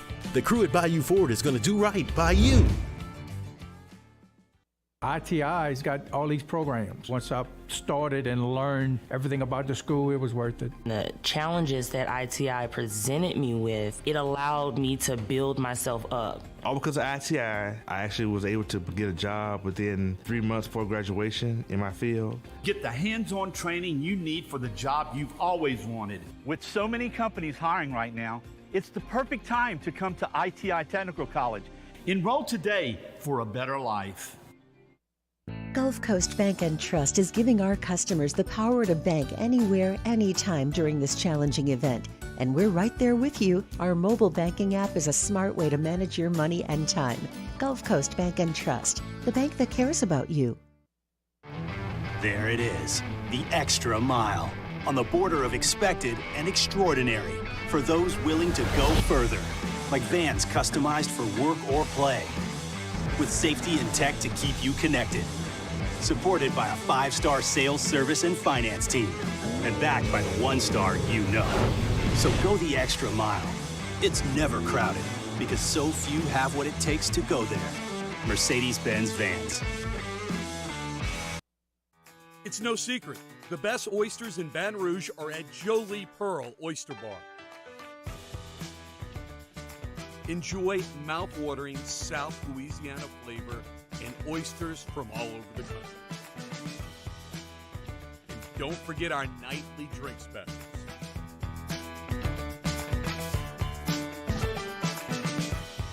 Jolie Pearl Oyster Bar, located in downtown Baton Rouge.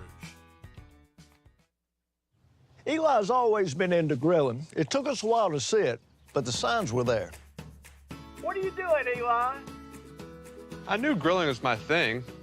I have been talking about it throughout my career. Happy with the results? I am. Got the new grill from barbecueguys.com. It performed great. My advice, as I always told my boys, do more of what you're born to do. Barbecue Guys, for those who were born to grill. You want cheese on your burger, Pops? I'll take a little cheese.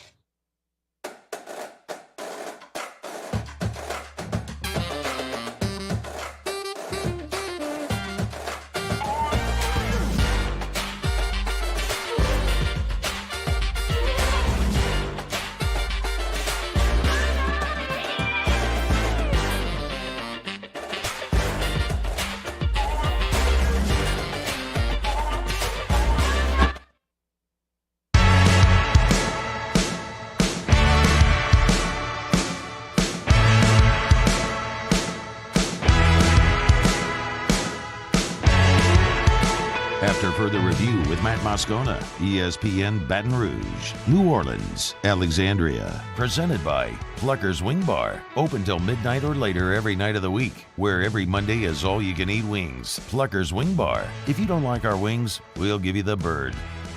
We're going to move quickly here. Got to get to Jimmy Ott for a little Otter Locks in less than 10 minutes from right now. By the way, the NFL did announce they're going to launch a paid streaming service. Forgive me, the NFL has not announced it yet. This is a report from Ben Fisher of the Sports Business Journal. The NFL did this a few years ago with something called NFL Now, which apparently still exists. But I don't know if NFL fans are actually going to do this. This is not Sunday Ticket. This is a paid streaming service, $5 a month. It'll provide access to live games on your mobile phone and your tablet, but it's limited to the games you would otherwise see on local TV. So whatever games you would get in your market, if it's Sunday Night Football, Thursday Night Football, Monday Night Football, or your local games on Fox and CBS on a given Sunday, like that's all you would be able to get via this app. I don't know, would you pay $5 a month for that? I guess you might shrug your shoulders and say, what's $5 a month if you subscribe to 100 different things anyway? Maybe, and I would never really doubt the power of the NFL and the bandwidth and the reach of the NFL, but it also seems like, man, if you're going to stream games, you might as well have Sunday Ticket to stream every game instead of just the ones in your local market. But maybe an affordable option, just something to keep an eye on that should be coming soon. NFL Plus should be coming soon, offered by the NFL. All right, it's after further review. I want to get to the Saints signing a tight end in a second. Quick reminder about our friends over at Shawbills Tire and Auto Service, ShawBillsTire.com. Bumper-to-bumper auto service and name-brand tires at wholesale prices. Bridgestone, Firestone, Michelin, BF Goodrich, the best tires on the road at the cheapest price possible, and they treat you like family. That's how they've been doing it better than anyone for more than 50 years now. Even tire repairs. They'll never charge you to repair a tire, even if you didn't buy the tire there. It sounds ludicrous, but that's just the way they did it when Mr. Charlie opened up the business more than 50 years ago. He said that's just how you treat people. So to this day, they do that, and it's why they've maintained the reputation they have for more than 50 years. ShawBillsTire.com.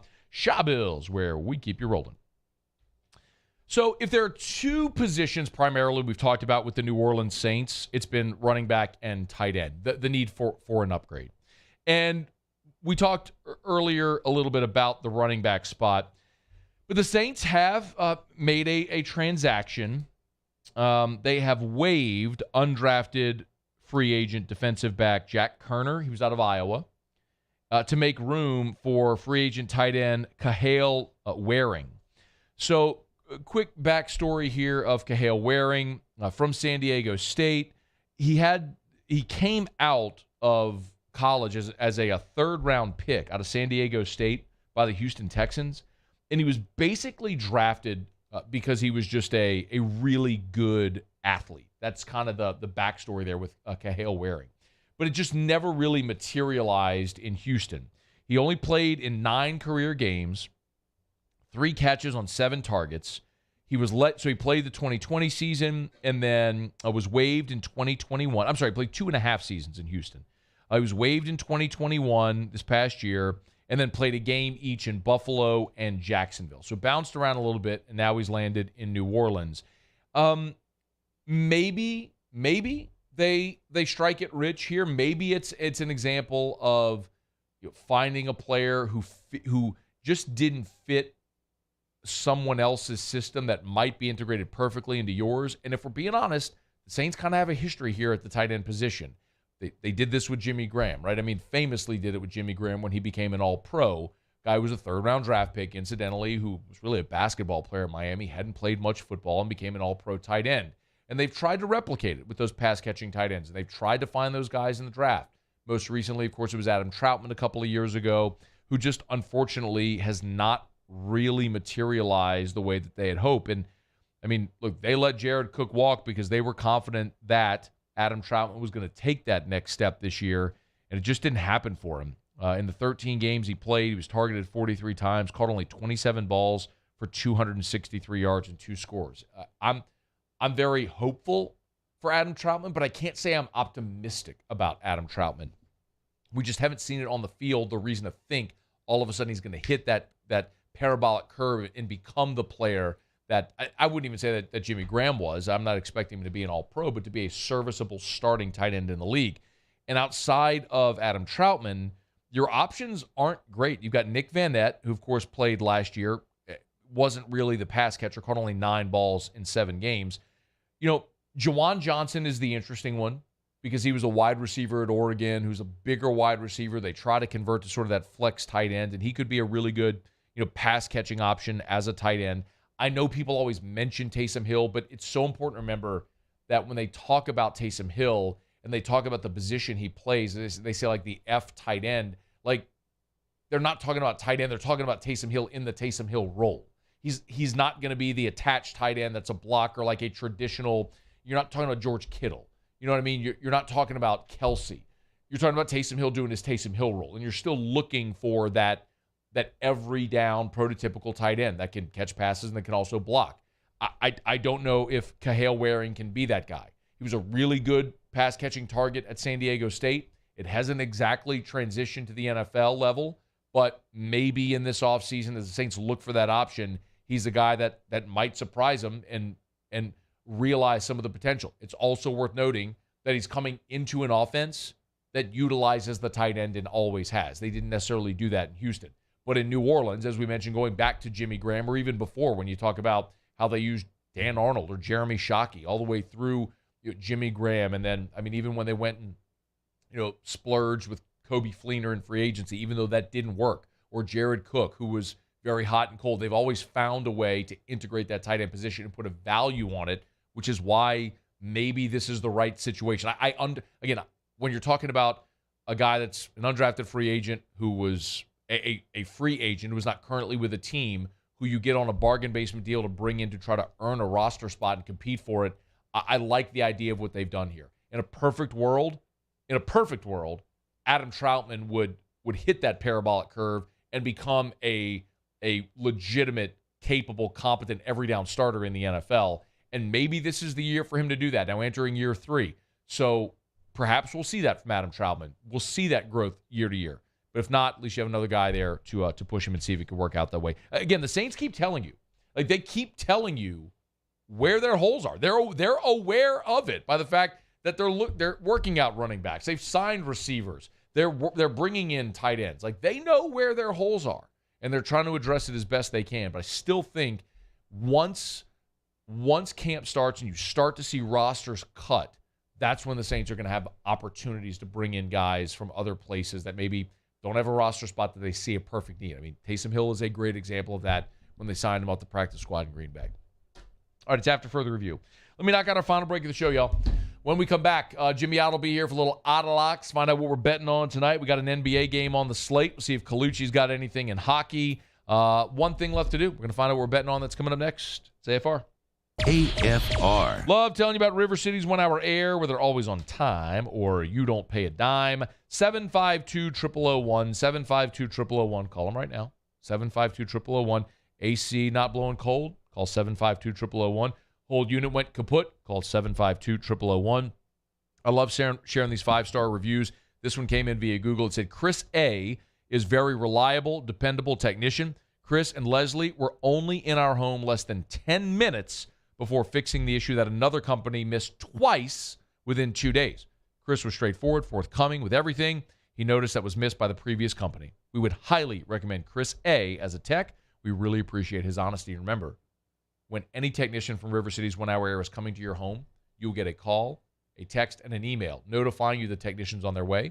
They'll tell you the name of that technician, send you a picture of that technician, and reviews like that one of the technician coming to your house so you always feel comfortable. It's River City's 1 hour air. 752-0001. Come on over to Corval Toyota to pre-order your next vehicle, and you'll never pay over MSRP. Browse, reserve, pick up, and enjoy. It's that simple. So come on down to Happy Town. That's Corval Toyota in Opelousas, Happy Town, USA. And this year, 2022, it's time to finally treat yourself. Bring your boat to the next level with front-to-back boat service. You want the latest and greatest marine technology? You want to go to the place that has not one, but 2 NMEA-certified techs.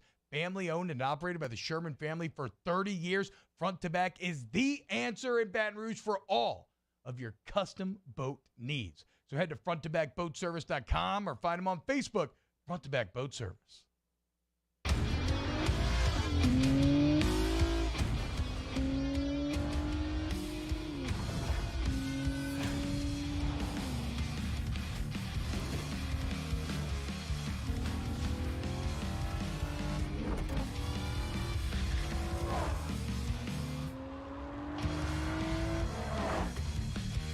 Is Visit Acura of Baton Rouge for attractive offers on the MDX.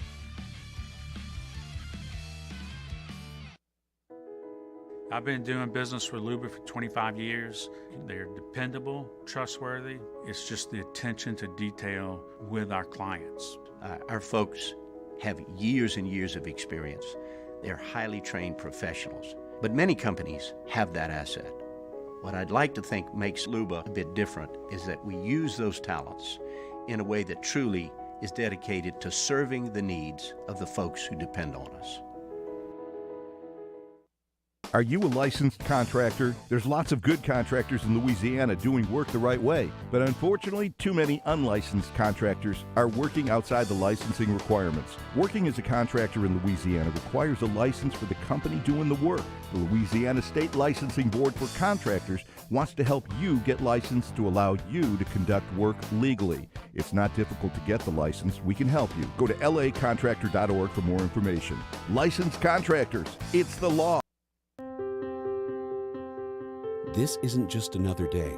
It's so much more.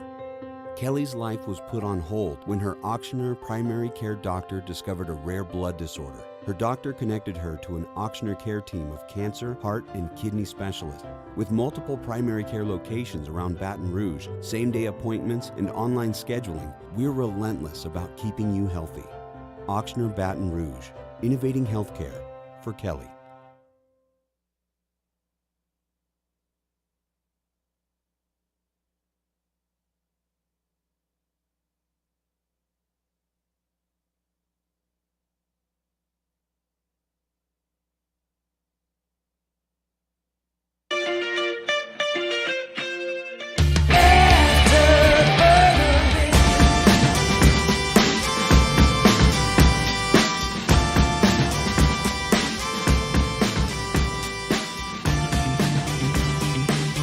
Further review with Matt Moscona, ESPN Baton Rouge, New Orleans, Alexandria.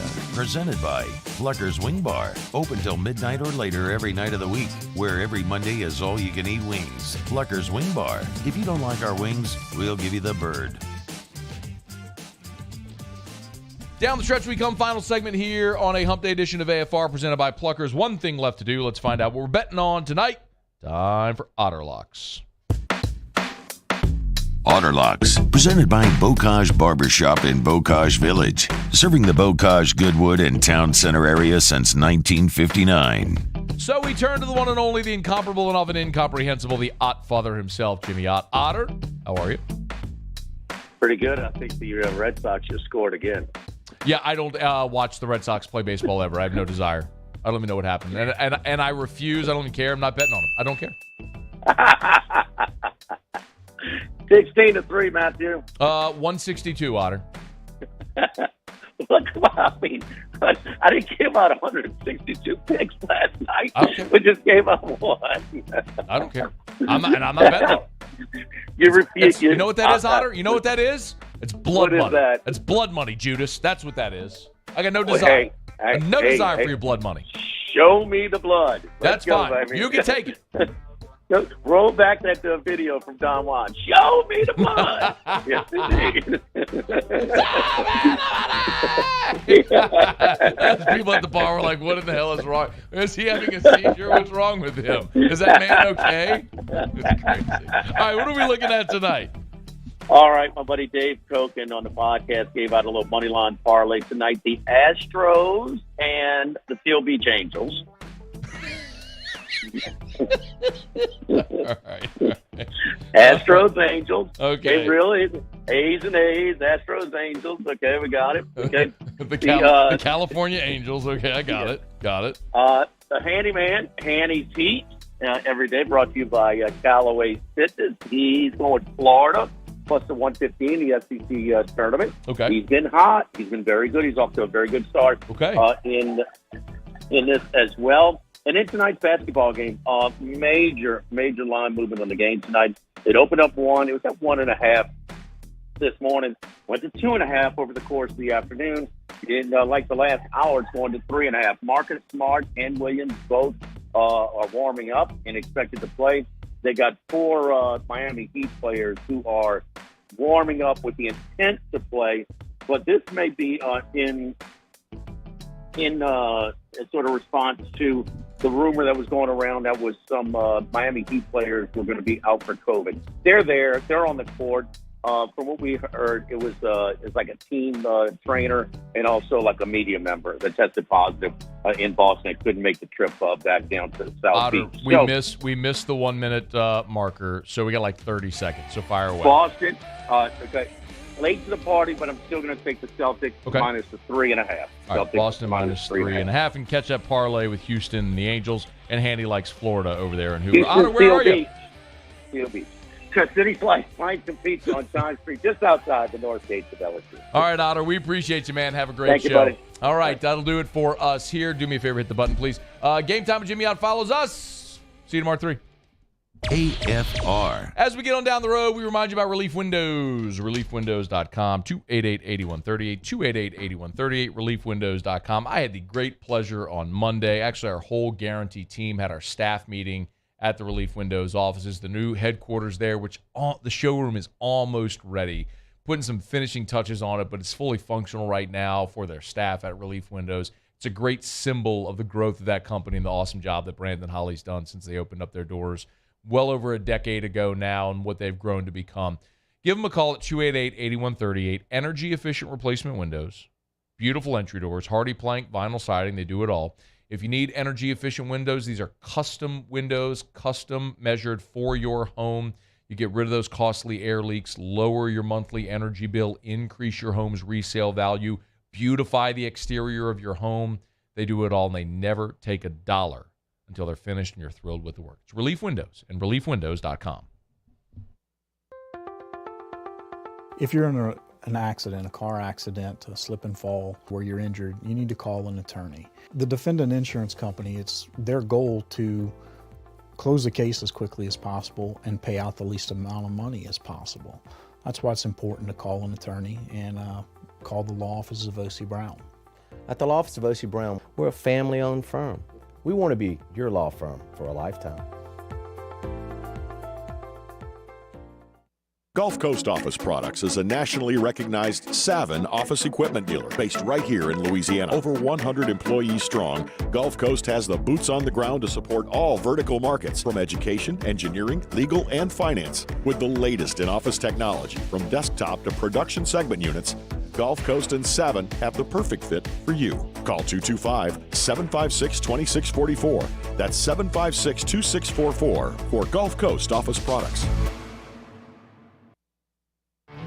There it is, the extra mile, on the border of expected and extraordinary, for those willing to go further, like vans customized for work or play, with safety and tech to keep you connected, supported by a 5-star sales, service, and finance team, and backed by the 1-star you know.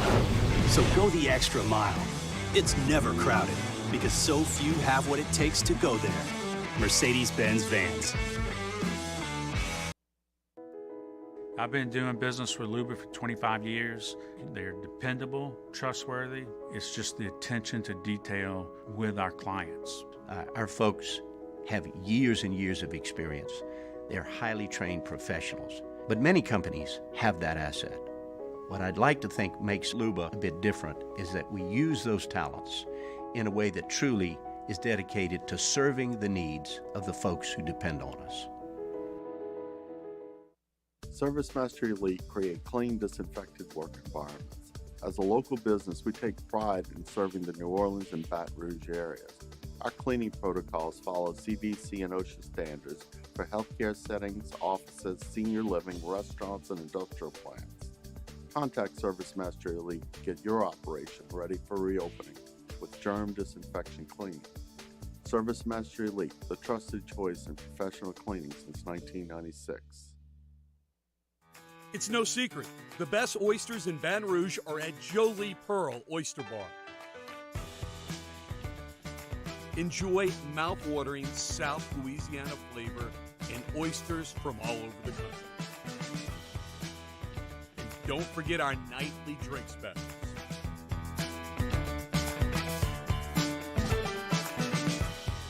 Jolie Pearl Oyster Bar, located in downtown Baton Rouge. Eli's always been into grilling. It took us a while to see it, but the signs were there. What are you doing, Eli? I knew grilling was my thing. I have been talking about it throughout my career. Happy with the results? I am. Got the new grill from barbecueguys.com. It performed great. My advice, as I always told my boys, do more of what you're born to do. Barbecue Guys, for those who were born to grill. You want cheese on your burger, Pops? I'll take a little cheese.